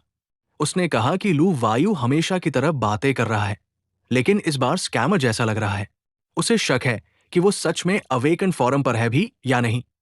फिर उसने मजाक उड़ाते हुए कहा कि इंटेलेक्चुअल लोग इसे स्कैम नहीं कहते, इसे आर्टिस्टिक एम्बेलिशमेंट कहते हैं। दोस्त अब किसी भी हालत में अपनी पोल खुलने नहीं देना चाहता था। वो डेस्परेट हो गया कुछ सॉलिड दिखाने के लिए। उसने कहा, ध्यान से सुन, वो नाइट मार्केट में ट्रोलिंग कर रहा है और वहां सिर्फ अवेकन लोग ही जा सकते हैं। पूरे शहर में इस गैदरिंग की चर्चा है। उसके शब्द उलझने लगे, लेकिन वो लू वायु को कन्विंस करने की कोशिश करता रहा कि वो झूठ नहीं बोल रहा। फिर उसने सिर्फ एक इनविटेशन कवर की फोटो दिखाई। उसने दावा किया कि उसे फेडरेशन बैंक्वेट का इनवाइट मिला है, जहां उसे एक खूबसूरत प्रिंसेस से मिलवाया जाएगा। उसने कहा, अच्छी तरह देख ले, ये असली प्रूफ है, लेकिन 5 सेकंड में डिलीट हो जाएगा। और आखिर में मैसेज खत्म किया, गुड बाय टूल। लू वायु ने बिना एक सेकंड गवाए उसे ब्लॉक कर दिया। कॉल कटते ही दोस्त गुस्से में गाली देने लगा। लू वायु खुद नाइट मार्केट गैदरिंग की तरफ बढ़ रहा था। उसने एक अजीब सा मास्क पहना हुआ था, लेकिन वहां पहुंचकर उसने देखा कि बाकी लोग भी अलग अलग जानवरों के मास्क लगाए हुए हैं। उसे लगा था कि उसका आउटफिट यूनिक है, लेकिन यहां तो सबने वही आइडिया अपनाया था। कहीं चिकन मास्क, कहीं डॉग, कहीं मंकी, और किसी ने तो कैट मास्क भी लगाया हुआ था। उसके आगे लाइन में खड़े लोग टिकट्स बुक कर रहे थे। तभी लू वायु ने नोटिस किया कि दरवाजे पर खड़ा गार्ड खुद रैंक 3 अवेकन है। उसे समझ आ गया कि अंदर जाने के लिए थोड़ा ट्रिक लगाना पड़ेगा। उसने हल्का सा अपनी बॉडी से ऑरा रिलीज किया। उसके आगे खड़े 2 आदमी तुरंत सिहर गए। उन्होंने शॉक में पीछे मुड़कर देखा। उन्हें लगा जैसे कोई टेरिफाइंग प्रेजेंस उन पर छा गई हो। उनमें से एक बोला कि सिर्फ उसे देखकर ही ऐसा लग रहा है जैसे जान निकल जाएगी। दूसरा बोला कि ये तो नॉर्मल नाइट मार्केट गैदरिंग होनी चाहिए थी, यहां कोई खतरनाक मॉन्स्टर कैसे आ गया? लू वायु को एहसास हुआ कि वो बस थोड़ा मिस्टेरियस बनना चाहता था, लेकिन उसने ओवरडू कर दिया। अब आसपास के लोग उसे घूर रहे थे। वो कामली सिक्योरिटी गार्ड के पास गया और इनविटेशन दिखाया। गार्ड ने तुरंत मान लिया कि वो भी नाइट मार्केट के लिए आया है। उसने सम्मान के साथ कहा कि आप सीधे अंदर जा सकते हैं। लू वायु ने पूछा कि क्या उसे लाइन में वेट नहीं करना पड़ेगा? गार्ड लगभग घबरा गया और बोला कि वो कैसे उसे वेट करा सकते हैं। उसने बार बार कहा कि वो अंदर चले जाए। साथ ही बताया कि उनका बॉस बहुत हॉस्पिटेबल है और उनसे मिलकर खुश होगा। लू वायु अंदर चलते हुए सोचने लगा, स्ट्रांग होना वाकई फायदे का सौदा है। यहां तक कि डॉर्मन भी जानते हैं किसे रिस्पेक्ट देना है। जैसे ही वो अंदर गहराई तक गया, उसने चारों तरफ नजर दौड़ाई। उसे एहसास हुआ, असली नाइट मार्केट आखिर ऐसा दिखता है। नाइट मार्केट के अंदर माहौल बिल्कुल अलग ही था। एक आदमी जोर जोर से अपने सामान का प्रमोशन कर रहा था। बोल रहा था कि माउंटेन बोर के दांतों से डेडली वेपन्स बन सकते हैं और 3 सिर वाले वल्चर के खास अंग से पावरफुल एफ्रोडिजियक तैयार किया जा सकता है। लू यू ये सब देखकर मन ही मन सोचने लगा कि सीन तो बिल्कुल किसी सड़क किनारे वाले ठेले जैसा लग रहा है। बस फर्क इतना है कि यहां बिकने वाली चीजें खतरनाक लेवल की है। आगे बढ़ते हुए उसने देखा कि एक आदमी दूसरे को घूरने से मना कर रहा था और चेतावनी दे रहा था कि ज्यादा घुरोगे तो बॉस नाराज हो जाएगा। लू यू चलता रहा। लोग उसके लिए रास्ता छोड़ रहे थे, जिससे उसे थोड़ी इंपॉर्टेंस महसूस हुई, लेकिन कोई भी उसके पास आने की हिम्मत नहीं कर रहा था। उसने सोचा कि अगर सब उससे दूरी बनाकर रखेंगे तो वो अवेकन्ड लोगों से इंटरैक्ट कैसे करेगा। तभी उसकी नजर एक स्टॉल पर पड़ी जहां सर्वाइवल से जुड़ी चीजें बिक रही थी। On how to survive in the wild bees, spiritual cultivation techniques for awakened ones और अवेकन्ड बिगिनर नॉलेज जैसी किताबें रखी थी। ये देखकर उसके मन में एक्साइटमेंट जागी। उसे लगा कि बिगिनर नॉलेज और कल्टिवेशन टेक्निक्स शायद वही चीज है जिसकी उसे तलाश थी। लेकिन उसने तुरंत खुद को संभाला और चेहरे पर कैजुअल एक्सप्रेशन बनाए रखा ताकि कोई उसकी दिलचस्पी भाप न सके। नॉर्मल दिखते हुए उसने एक जहर की बोतल उठाई और सेलर से उसके बारे में पूछा। सेलर ने बताया कि उसका नाम 5 बैरियल कॉर्प्स पॉइजन है। उसने समझाया कि 5 burial corps secret techniques 5 ghost transport ritual से निकली है और वो 5 तरह की असामान्य मौतों, तलवार से कटना, डूबना, जलना, फांसी और जिंदा दफन होना को टारगेट करती है। इन तरीकों से लाशों को जहरीला कॉर्प्स बनाया जाता है और फिर सेंट कॉर्प्स सोसाइटी उस कॉर्प्स वेनम को एक्सट्रैक्ट करके नया टॉक्सिन तैयार करती है। सेलर ने दावा किया कि अगर पूरी बोतल किसी मॉर्निंग स्टार लेवल मॉन्स्टर को पिला दी जाए तो वो भी बुरी तरह घायल हो जाएगा, और फ्लैश एंड ब्लड मॉन्स्टर्स के लिए तो ये बेहद लीथल है। लू यू ने ध्यान से सुना। उसे लगा कि सुनने में तो ये काफी पावरफुल लग रहा है, लेकिन असली लड़ाई में किसी मॉर्निंग स्टार मॉन्स्टर को पॉइजन करना उससे सीधे मार देने से ज्यादा झंझट भरा होगा। उसने सोचा कि आइटम बुरा नहीं है, मगर अगर इसकी स्मेल छुपाई न जा सके तो इसका कोई फायदा नहीं। फिर उसने कैजुअली कहा कि किताबें काम की लग रही है और उन्हें पैक कर दो। सेलर हैरान हुआ और पूछ बैठा कि क्या ये किताबें घर के किसी छोटे मेंबर के लिए ले जा रहे हैं। उसने मुस्कुराकर कहा कि कुल 13 हैंडरिटन कॉपीज हैं, जिनमें डिटेल्ड नोट्स भी हैं, और बस एक स्पिरिट कॉइन लगेगा। लू यू रुक गया। उसके दिमाग में सवाल उठा, स्पिरिट कॉर्न आखिर होता कैसा है? सेलर बार बार कह रहा था कि एक स्पिरिट कॉर्न में इतना सारा नॉलेज मिल रहा है, ये तो सस्ता है। लू यू की उलझन देखकर पास खड़े दो आदमी हंसने लगे। वे बोले कि कोई एक स्पिरिट कॉर्न के लिए बार्गेनिंग कर रहा है, कितना कंजूस है। किसी ने तंज कसा कि शायद उसे किताबें पसंद ही नहीं, या शायद पैसे लाना भूल गया है। तभी बंदर का मास्क पहने एक आदमी जोर से हंसा और सबको बेवकूफ कहा। उसने लू यू की तरफ इशारा करते हुए कहा कि उसकी काली गॉज वाली चोगा शायद उसकी बॉडी की सेंट छुपा रही है। उसने शक जताया कि हो सकता है लू यू कोई आम इंसान हो जो अवेकन दुनिया में चोरी छिपे घुस आया हो। आसपास के लोग हैरान हो गए और शक की निगाहों से लू यू को देखने लगे। बंदर मास्क वाला आदमी और आगे बढ़ा और बोला कि अगर लू यू समझदार है तो चोगा उतार दे, वरना ज्यादा से ज्यादा उसे थोड़ा पीट कर बाहर फेंक देंगे। लेकिन अगर हालात बिगड़ गए तो आज यही हाथ पैर भी टूट सकते हैं या जान भी जा सकती है, और तब फैसला उनके हाथ में नहीं होगा। लू यू धीरे से खड़ा हुआ और मुड़ा। उसके चेहरे पर ठंडी काली सी नाराजगी साफ दिख रही थी। उसने शांत आवाज में कहा कि उसे धमकी दी जा रही है। बंदर मास्क वाला बोला कि वो तो बस सच बता रहा है। उसी पल लू यू के अंदर की एनर्जी फट पड़ी। उसका ऑरा अचानक फैल गया और उसके शैडो सर्वेंट्स बिजली की तरह हरकत में आ गए। उन्होंने बंदर मास्क वाले आदमी को हवा में उठाकर जमीन पर जोर से पटक दिया। चारों तरफ सन्नाटा छा गया। कुछ लोग हंस पड़े और बोले कि ये कोई नासमझ रुकी होगा जो कुछ भी बोल देता है। किसी ने मजाक उड़ाया कि बंदर का मास्क पहन कर आया था और अब बंदर की तरह ही धड़ाम से गिरा है। जमीन पर पड़ा आदमी दांत पीसते हुए चिल्लाया कि वो शू जूझो का छोटा भाई है और उसका भाई सबको चीर देगा। उसने उंगली उठाकर लू यू को फिर धमकाने की कोशिश की, लेकिन उसी क्षण एक शैडो सर्वेंट ने उसकी उंगली काट दी। वो दर्द से करा उठा। लू यू की आवाज बर्फ जैसी ठंडी थी जब उसने कहा कि उसे उस आदमी की बातें बिल्कुल पसंद नहीं आई। नाइट मार्केट का शोर एक पल को थम गया। अब सबको समझ आ गया था कि ये कोई आम शख्स नहीं, बल्कि सच में खतरनाक अवेकन है। जमावड़े में मौजूद हर इंसान ने जो हुआ वो अपनी आंखों से देखा और सब हैरान रह गए। लोग आपस में लू यू के बारे में फुसफुसाने लगे। कोई उसे शैडो फिएंड कह रहा था, कोई पूछ रहा था कि आखिर वो किस लेवल का मॉन्स्टर है। सब मान रहे थे कि उसकी ताकत को हल्के में लेना नामुमकिन है, और सबसे बड़ी बात ये कि उसे शू फैमिली की जरा भी परवाह नहीं थी। कई लोगों ने तो साफ कह दिया कि शू परिवार ने गलत इंसान से पंगा ले लिया है। इसी बीच वही दो आदमी जो पहले लाइन में लू यू के आगे खड़े थे वहां पहुंच गए। उनमें से एक बॉडीगार्ड था जिसने भीड़ को रास्ता खाली करने का आदेश दिया। उसका बॉस सीन देखकर रुचि से बोला कि अभी जो शैडो उभरा था वो साफ बताता है कि ये किसी खास फैक्शन का आदमी है। माहौल और भी टेंस हो गया। फीमेल सेलर घबराई हुई लू यू की तरफ मुड़ी और बोली कि उसे आखिर चाहिए क्या। उसने जल्दी से कहा कि ये तो बस कुछ हैंड कॉपीड वॉल्यूम्स हैं, अगर वो चाहता है तो सब ले जाए, लेकिन उसके शरीर को इसमें शामिल न समझे। लू यू ने मन ही मन सोचा कि उसके उस स्टील प्लेट जैसी बॉडी में उसे कोई दिलचस्पी नहीं है। लड़की उलझन में पड़ गई और पूछ बैठी कि स्टील प्लेट का क्या मतलब। तभी लू यू ने एक आइटम निकालकर पूछा, अगर वो इससे पेमेंट करे तो। जैसे ही लड़की ने वो चीज देखी उसकी आंखों में लालच चमक उठा।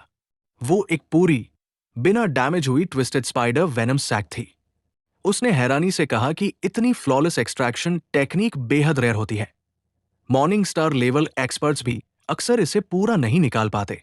उसने समझाया कि अधूरी वेनम सैक भी आमतौर पर 10,000 स्पिरिट कॉइन्स में बिकती है, और पिछली ऑक्शन में एक लगभग सही हालत वाली सैक 1,00,000 स्पिरिट कॉइन्स में गई थी।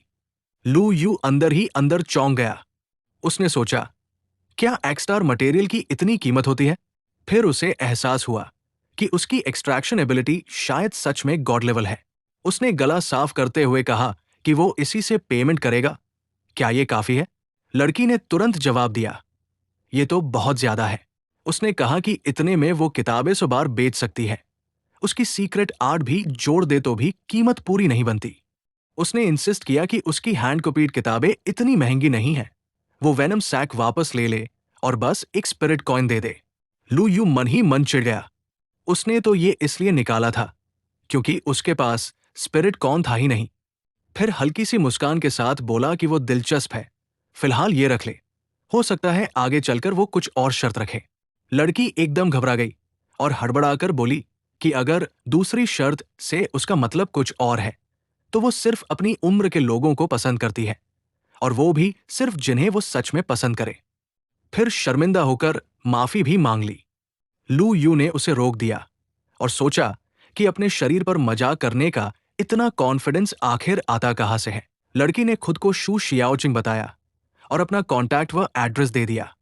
उसने कहा कि अब जब उसने वेनम सैक ले ली है तो नोट्स उसके हो गए। तभी ज्यूझो वहां पहुंचा और बॉस की तरह सबको रास्ता देने का हुक्म दिया। शियाओचिंग ने उसे आदर से कुछ ज्यूझो सर कहकर संबोधित किया और चेतावनी दी कि शू परिवार के लोग आ चुके हैं। उसने लू यू को सलाह दी कि वो नाइट मार्केट के सेंटर में चला जाए जहां मार्केट का बॉस रहता है। वहां कोई हिम्मत नहीं करेगा हंगामा करने की। लू यू ने पूछा, क्या शू फैमिली इतनी ताकतवर है?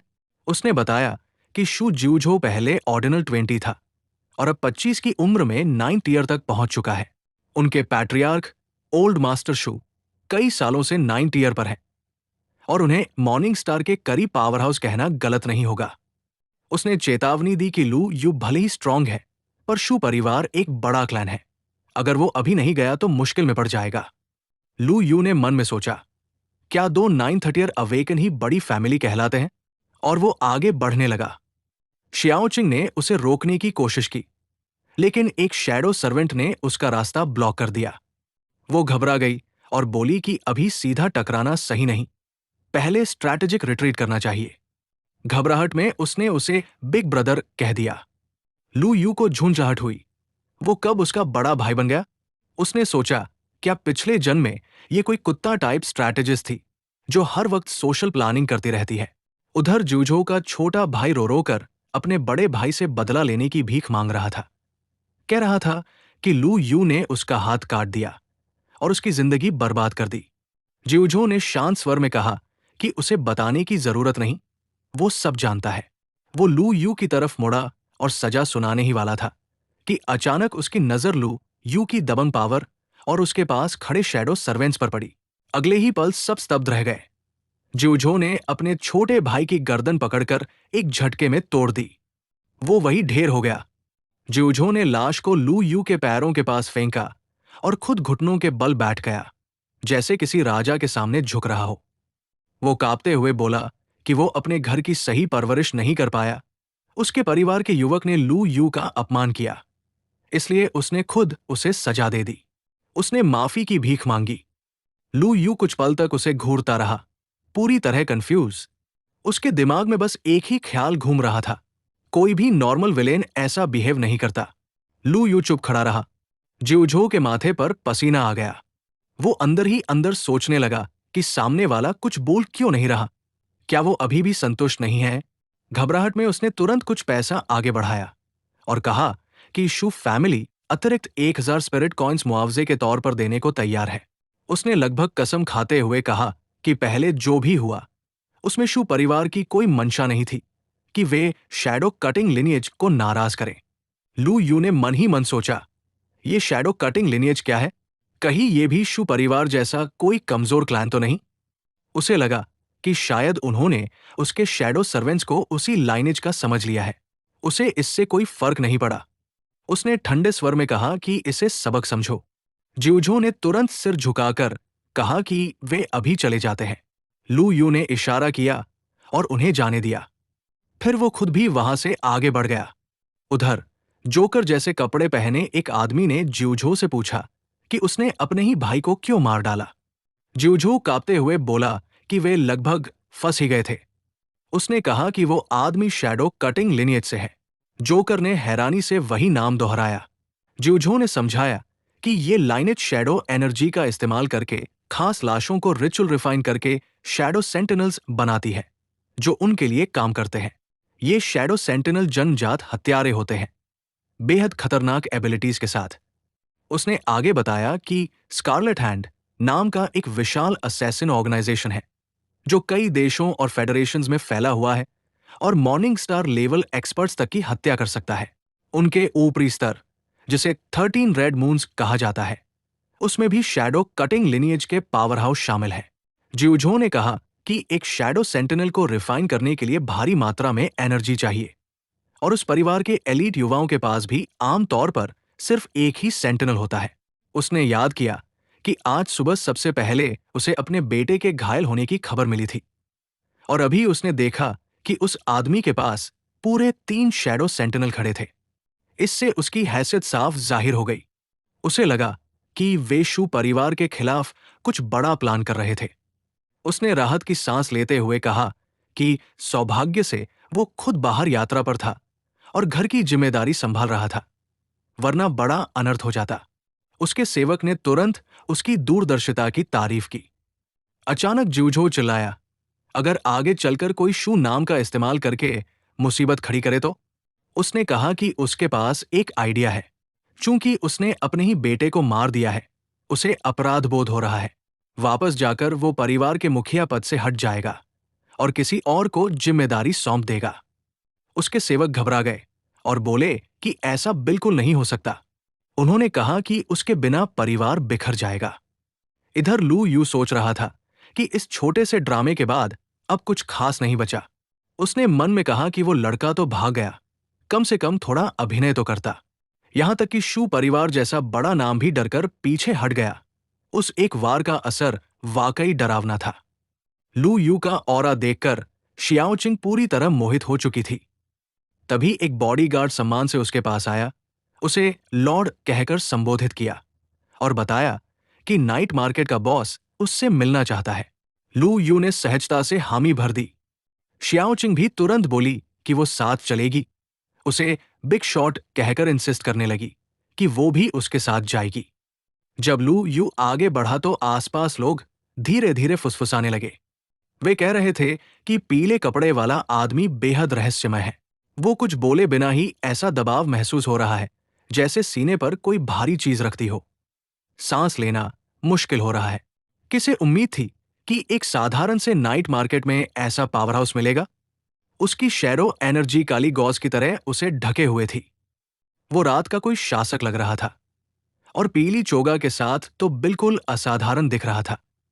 अचानक किसी ने कहा, उसे येलो रोब किंग कहा जा सकता है। बाकी लोगों ने सहमति जताई कि नाम बिल्कुल फिट बैठता है। आखिरकार उसे बॉस के पास ले जाया गया। अंदर पहुंचते ही ली चेंग ने उसे ध्यान से देखा। उसी पल लू यू ने अपना टाइम शेल्टर एक्टिवेट किया और उस शेल्टर से एक मधुमक्खी बाहर निकली। ली चेंग पर लू यू का ऑरा भारी पड़ने लगा।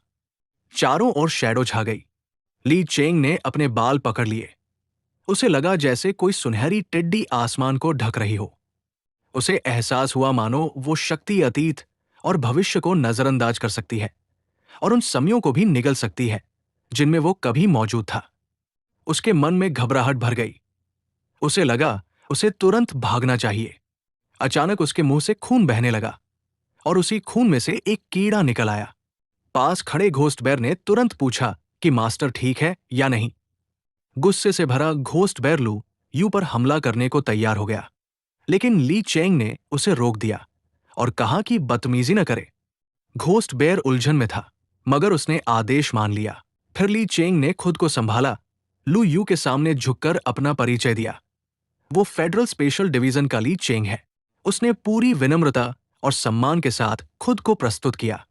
ली चेंग ने गहरी सांस लेकर विस्तार से कहा कि कुछ ही पलों पहले उसने अनजाने में लू यू की असली ताकत की एक झलक देख ली थी।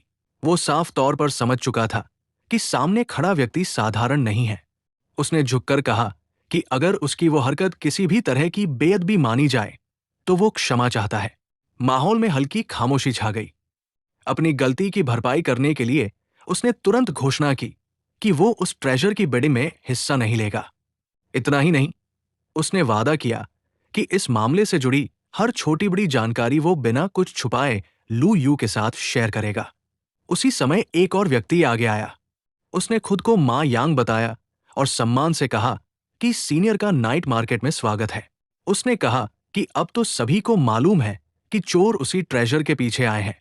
अगर कोई भी नई सूचना मिलेगी, चाहे वो कितनी भी मामूली क्यों न हो, वो तुरंत लू यू तक पहुंचा दी जाएगी। लू यू ने ज्यादा कुछ नहीं कहा, बस हल्का सा सिर हिलाकर संकेत दिया कि उसने बात सुन ली है। लेकिन अंदर ही अंदर लू यू उलझन में था। वो सोच रहा था कि आखिर ये लोग किस ट्रेजर की बात कर रहे हैं। कोई भी सीधे शब्दों में बात क्यों नहीं कर रहा। उसे अजीब लग रहा था कि सबको पूरा यकीन है कि उसे पहले से इस खजाने के बारे में सब पता है, जैसे वो कोई मुख्य किरदार हो जो बिल्कुल सही समय पर एंट्री मार चुका हो। उसे लगा कि शायद ये सब उसकी ताकत देखकर खुद ही कहानी गढ़ चुके हैं। मां यांग की नजर अचानक शियाओचिंग पर गई। पूछा कि ये लड़की कौन है। लू यू ने सहज भाव से कहा कि वो उसके साथ आई है। उसके मन में हलचल मच गई। उसने सोचा, इतना बड़ा शख्स और अभी अभी नाइट मार्केट में मिली एक लड़की को अपने साथ बैठा रखा है। क्या उसे ट्रेजर की जानकारी भी दे दी गई है? क्या इस लड़की में कोई खास एबिलिटी है? उसने तय किया कि इस लड़की को हल्के में लेना ठीक नहीं होगा। सब लोग एक गोल मेज के चारों तरफ बैठ गए। माहौल गंभीर हो गया। मां यांग ने धीरे धीरे पूरी कहानी सुनानी शुरू की। उसने बताया कि करीब एक महीने पहले ह्यूमनाई थीव्स नाम का कुख्यात गिरोह अचानक सक्रिय हुआ था। उन्होंने एक छोटे कारवां को लूट लिया। ये रकम छोटी नहीं थी। शियाओचिंग ने जैसे ही ये नाम सुना, उसकी आंखों में पहचान की चमक आ गई। मां यांग ने तुरंत पूछा, क्या तुम उन्हें जानती हो? शियाओचिंग ने गंभीर स्वर में कहा कि हाँ, वो उनके बारे में जानती है। उसने समझाया कि ह्यूमनाई थीव्स कोई साधारण डकैत नहीं है। वे गैर अपराधियों का गिरोह है, लेकिन उनका लीडर किसी दुष्ट देवता का कल्टिस्ट है। एक भयावह रिचुअल के जरिए उन्होंने अपने शरीर को विकृत कर लिया। उनके सिर और चेहरे पर अनगिनत आंखें उगाई। हर आंख अपने आप में एक शक्ति का स्रोत है, जिसकी ताकत कुछ अवेकनर्स की सीक्रेट टेक्निक्स के बराबर मानी जाती है। उसने आगे बताया कि उस रिचुअल के बाद वे मॉन्स्टर बन गए। उनकी उम्र असामान्य रूप से लंबी हो गई, लेकिन उन्हें एक भयानक श्राप भी मिला। वे सिर्फ तभी जीवित रह सकते हैं जब अपनी ही जाति की ताजी आंखें खाएं। अगर वे ऐसा न करें तो उनकी अतिरिक्त आंखें सड़ने लगती हैं, उनका शरीर गलने लगता है और वे असहनीय पीड़ा झेलते हैं। जितनी अधिक मानव आंखें वे निगलते हैं, उतने ही शक्तिशाली बनते जाते हैं। इसी कारण वे बार बार कस्बों और कारवां पर हमला करते हैं। धीरे धीरे वे मानव जाति के घोषित दुश्मन बन चुके हैं। मां यांग ने गुस्से में टेबल पर जोर से मुट्ठी मारी। उसने कहा कि ऐसे राक्षसों को जीने का कोई अधिकार नहीं है। उसने स्वीकार किया कि उसके कई कारवां उनके हमलों का शिकार हुए हैं। सामान लूट लेना एक बात है, लेकिन लोगों की आंखें नोच लेना उनकी पूरी जिंदगी तबाह कर देता है। ली चेंग ने भी समर्थन किया और कहा कि ऐसे गिरोह को जड़ से खत्म कर देना चाहिए। फिर ली चेंग ने आवाज धीमी की और असली मुद्दे पर आया। उसने कहा कि इस बार चोरी हुए सामान में उनमें एक ड्रैगन एग भी शामिल था। ड्रैगन एग का नाम सुनते ही लू यू के मन में हलचल मच गई। वो भले बाहर से शांत बैठा था, लेकिन भीतर से चकित था। उसने सोचा, ड्रैगन का अंडा? ये तो असाधारण ट्रेजर है। सबसे कमजोर ड्रैगन भी 2 स्टार ग्रेड मटेरियल देता है। अगर ये अंडा सही तरीके से हैच हो जाए या प्रोसेस किया जाए, तो इसकी कीमत कल्पना से परे होगी। शियाओचिंग ने तुरंत सवाल उठाया, एक साधारण कारवा को ड्रैगन एग कैसे मिला? क्या उन्होंने 2 वयस्क ड्रैगन को मार गिराया? उसने कहा कि उसने सुना है ड्रैगन अपने बच्चों के लिए जान देने को तैयार रहते हैं। अगर कोई उनका अंडा चुराने की कोशिश करे तो सिर्फ माता पिता ही नहीं, बल्कि आसपास के दूसरे ड्रैगन भी हमला कर देते हैं। ली चेंग ने सिर हिलाकर कहा कि यह पूरी तरह शुद्ध ड्रैगन का अंडा नहीं था। ये एक हाइब्रिड था, एक मेल ड्रैगन और किसी अन्य प्रजाति के जीव का संतान। शियाओचिंग ने धीमे स्वर में कहा, मतलब आधा खून ड्रैगन, जिसे प्योर ब्लड ड्रैगन शायद स्वीकार नहीं करते। ली चेंग ने चेतावनी दी कि हाइब्रिड को कमजोर समझने की गलती न करें। उस अंडे का पिता एक रेडिएंट मूनरैंक ड्रैगन था। यह रैंक मॉर्निंग स्टार से भी ऊपर है कि जब उसने पहले उनकी शक्ति को परखा था, तो उसने स्पष्ट रूप से एक मैनिफेस्टेड फेनोमेनन महसूस किया था। ऐसा ट्रेजर तो सिर्फ रेडिएंट मूनरैंक के बराबर शक्ति रखने वाला ही हासिल करने का हकदार है। शियाओचिंग का दिल तेजी से धड़कने लगा। रेडिएंट मून, यह शब्द ही अपने आप में एक किंवदंती जैसा है। उसने लू यू को देखा, उसका पीला चोगा, उसके चारों ओर लिपटी शैरो एनर्जी, वो दबाव जो सांस लेना कठिन कर देता था। उसे लगा जैसे वह किसी नॉवेल का सीन जी रही हो। जिस व्यक्ति ने उसकी हैंडरिटन किताबें ट्विस्टेड स्पाइडर वेनम से खरीदी थी, जो 10,000 स्पिरिट कॉइन्स की कीमत रखता है, वही अब रेडिएंट मून लेवल बताया जा रहा है। उसके मन में एक अजीब सा रोमांच जागा। क्या ये वही अवसर है जिसकी उसे तलाश थी? क्या ये किस्मत है? ली चेंग ने कहानी आगे बढ़ाई। उसने कहा कि कारवां को ये ड्रैगन एग लगभग बिना सुरक्षा के मिला। शायद माता पिता आसपास नहीं थे। लालच में आकर उन्होंने सोचा कि इसे तुरंत ट्रांसपोर्ट कर लेना चाहिए, लेकिन रास्ते में वे ह्यूमनाइड थीव से टकरा गए। लड़ाई भयानक थी। लगभग पूरा कारवां मारा गया। सिर्फ एक आदमी बच पाया। उसकी आंखें निकाल ली गई थी, लेकिन उसने मरने का नाटक किया और किसी तरह जान बचाई। वो व्यक्ति इसलिए जिंदा रहा ताकि ये खबर फैला सके। उसकी उम्मीद थी कि ड्रैगन एक की जानकारी बाहर जाएगी तो ताकतवर लोग सामने आएंगे और ह्यूमनाइड थीव्स का सफाया कर देंगे। लेकिन स्थिति उतनी सरल नहीं है। वे चोर बेहद चालाक है। पिछले कुछ समय से वे पूरी तरह गायब है। उन्होंने हाल में किसी मानव आंख का शिकार भी नहीं किया। ली चेंग ने गंभीर होकर कहा, लेकिन वे सिर्फ ताजी आंखें खाते हैं। अगर उन्होंने हाल में शिकार नहीं किया, तो वे भूख कैसे सह रहे हैं? क्या वे कहीं छिपकर ताकत जमा कर रहे हैं, या फिर कोई और बड़ा खेल चल रहा है? मेज पर बैठे सभी लोग चुप हो गए। माहौल भारी हो गया। और लू यू, वो अभी भी शांत बैठा था। लू यू ने मन ही मन सोचा कि अगर वो उस ड्रैगन एग को हासिल कर ले, तो कम से कम उसे मॉर्निंग स्टार ग्रेड का मॉन्स्टर मिल सकता है। उसकी वैल्यू सिर्फ ताकत में नहीं, बल्कि स्टेटस में भी होती है। उसने सीधे पूछा कि आखिर उनकी संख्या कितनी है। ली चेंग ने समझाया कि ह्यूमनाइड थीव्स की संख्या 100 से भी ज्यादा है और उनका लीडर हजारों आंखें खा चुका है। उसके हिसाब से वो लीडर मॉर्निंग स्टार लेवल के आसपास होगा, यानी बेहद खतरनाक। हालांकि उसने हल्के अंदाज में जोड़ा कि मॉर्निंग स्टार लेवल लू यू जैसे इंसान के लिए कोई मायने नहीं रखता। उसने ये भी बताया कि अवेकनर्स की दुनिया में इस खबर की चर्चा फैल चुकी है, लेकिन ज्यादातर लोग अभी सिर्फ ऑब्जर्व कर रहे हैं। बहुत कम लोग हैं जो सच में एक्शन लेने का सोच रहे हैं। और सच कहें तो लू यू जैसे लेवल का व्यक्ति ऐसी जगह दिखाई दे, ये लगभग नामुमकिन है। लू यू ने सिर हिलाया, लेकिन अंदर ही अंदर वो सोच में पड़ गया। मेरे लेवल का? आखिर ली चेंग किस बात का इशारा कर रहा है? क्या वह समझ रहा है कि वे दोनों मॉर्निंग स्टार हैं? उसने खुद को याद दिलाया कि किसी के दिल में क्या चल रहा है, ये कोई नहीं जान सकता। भले ही ली चेंग उससे इज्जत से बात कर रहा था, अगर कभी उसे उसकी असली ताकत का पता चल गया, तो क्या वो उसी पल हमला कर देगा? मॉर्निंग स्टार पावर हाउस के पास कितने हिडन ट्रिक्स हो सकते हैं? इतनी नजदीक दूरी पर अगर हमला हुआ, तो क्या वो उसे रोक भी पाएगा? ये सवाल उसके दिमाग में घूमने लगे। उधर ली चेंग की आवाज अचानक भारी हो गई। उसने दुख भरे स्वर में कहा कि उसकी स्पिरिचुअल एनर्जी बुरी तरह डैमेज हो चुकी है। वो उम्मीद कर रहा था कि ड्रैगन ए के बदले उसे कोई ऐसा ट्रेजर मिल जाएगा जो उसके बॉटलनेक को तोड़ सके, लेकिन ये जंजीर टूट ही नहीं रही। उसने कहा कि अब तो उसे आगे बढ़ने की दिशा भी समझ नहीं आ रही। वो 200 साल का हो चुका है और शायद जिंदगी का अंत ज्यादा दूर नहीं। घोस्ट बेर ने तुरंत उसे हिम्मत दी। कहा कि उम्मीद मत छोड़िए, आप जरूर ब्रेक थ्रू करेंगे। अगर नहीं भी कर पाए, तो भी मैं ऐसे ट्रेजर्स ढूंढता रहूंगा जो आपकी उम्र बढ़ा सके। ली चेंग ने हल्की मुस्कान के साथ सिर हिला दिया, लेकिन साफ था कि वो खुद यकीन नहीं कर पा रहा। उसने कहा कि ये इतना आसान नहीं है। लो लेवल लॉन्जेविटी ट्रेजर्स उसके किसी काम के नहीं, और हाई लेवल ट्रेजर्स हमेशा खतरनाक मॉन्स्टर्स की रखवाली में होते हैं। उन्हें पाना लगभग असंभव है। उसने स्वीकार किया कि अब उसका आत्मविश्वास टूट चुका है। तभी लू यू ने अचानक पूछा, अभी आपने क्या कहा? ली चेंग ने धीरे से शब्द दोहराए, जहां कुछ नहीं होता वहीं से कुछ जन्म लेता है, और जहां कठिनाई होती है वही किसी ज्ञानी का उदय होता है। लू यू ने शांत भाव से कहा कि वो ये शब्द उसे उपहार के रूप में दे रहा है। ली चेंग चौंक गया। गिफ्ट?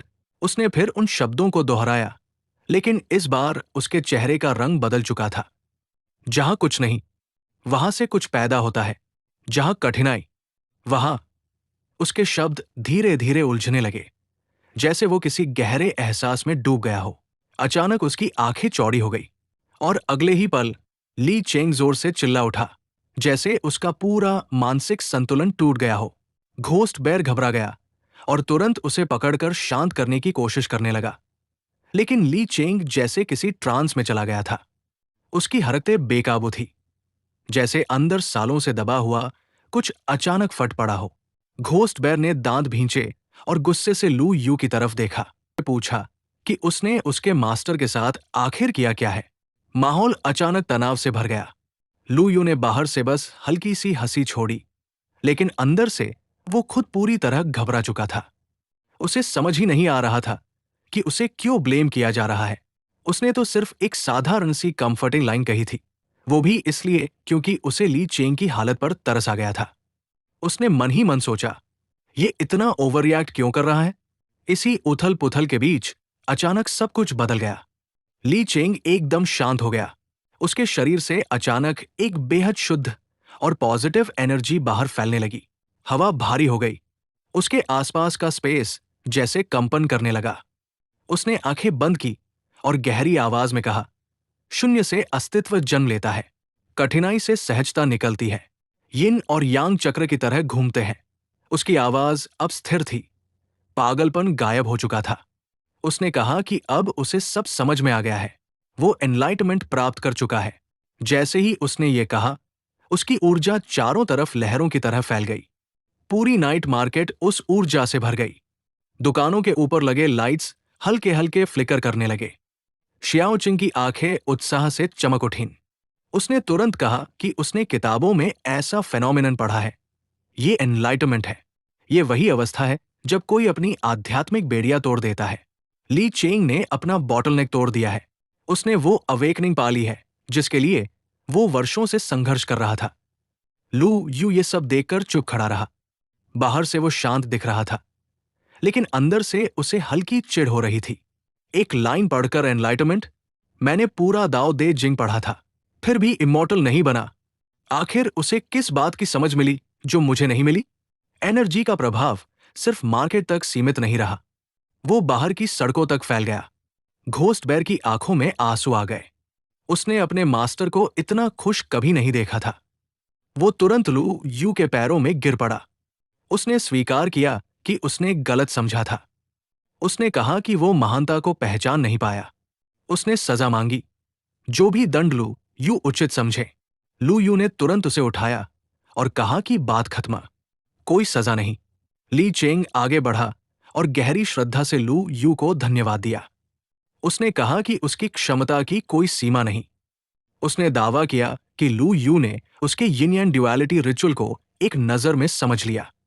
अगर उसकी मदद न मिलती तो वो कभी स्पिरिचुअल असेंशन हासिल नहीं कर पाता, नहीं वो मिड मॉर्निंग स्टार रैंक में प्रवेश कर पाता। लू यू अंदर से फिर उलझ गया। ये रिचुअल स्पिरिचुअल असेंशन क्या होता है? हर चीज यहां कल्टिवेशन जार्गन में क्यों समझाई जाती है? लेकिन उसने अपने विचार अपने तक ही रखे। बाहर से उसने सिर्फ इतना कहा, मैंने तो बस एक छोटा सा सुझाव दिया था। ली चेंग ने गंभीरता से कहा कि अगर ऐसे छोटे सुझाव उसे मिलते रहें तो वो पूरी जिंदगी उसके साथ रहना चाहेगा। लू यू ने मन ही मन तुरंत इनकार कर दिया। कोई भी 200 साल के बूढ़े के साथ लाइफ टाइम पार्टनरशिप नहीं चाहता। लू यू ने कहा कि अब उसे लौटना चाहिए। ली चेंग ने उसे एस्कॉर्ट करने की पेशकश की, लेकिन उसने मना कर दिया। जाते जाते लू यू ने कहा कि एक जूनियर है जिसकी देखभाल शायद ली चेंग को करनी पड़े। उसने उसका कार्ड मांगा। ली चेंग ने वादा किया कि वो पूरी जिम्मेदारी निभाएगा। यांग ने भी कहा कि जब भी जरूरत हो वो अपनी छोटी सी ताकत से मदद करेगा। शियाओचिंग ने याद दिलाया कि वो अभी भी 99,999 स्पिरिट कॉइन्स की कर्जदार है और बुलाने पर तुरंत आ जाएगी। लू यू ने मन ही मन सोचा, इसके हाउस विजिट्स कुछ ज्यादा ही फ्रिक्वेंट हो रहे हैं। तीनों ने उसे विदा किया। घर पहुंचकर लू यू ने मास्क उतारा, कॉस्ट्यूम बदला और आराम से सोफे पर बैठ गया। उसने खुद की परफॉर्मेंस पर संतोष महसूस किया। उसका डिस्गाइज फ्लॉलेस था। उसने सोचा, अगर वो एक्टिंग में करियर बनाए तो फिल्म किंग बन सकता है। एक पावरफुल हिडन पर्सोना बनाकर वो लोगों को आसानी से इंटिमिडेट कर सकता है। उसने फैसला किया कि अवेकनर्स की दुनिया में वो एक जूनियर के रूप में एंटर करेगा। कोई उसकी असली पहचान पर शक नहीं करेगा। उसे सिर्फ सही समय का इंतजार करना है। अब खेल शुरू होता है। उसने अपने 3 शैडो सर्वेंट्स को समन किया। उन्हें तुरंत शहर में पेट्रोल करने का आदेश दिया। उसने समझाया कि आई थीव्स को ताजी आंखें चाहिए। वे उन्हें ज्यादा दूर ट्रांसपोर्ट नहीं कर सकते। अगर ह्यूमन ट्रैफिकिंग या आई थीव्स से जुड़ी कोई भी जानकारी मिले तो तुरंत रिपोर्ट करें। तीनों शैडो सर्वेंट्स लिक्विड फॉर्म में बदलकर अंधेरे में गायब हो गए।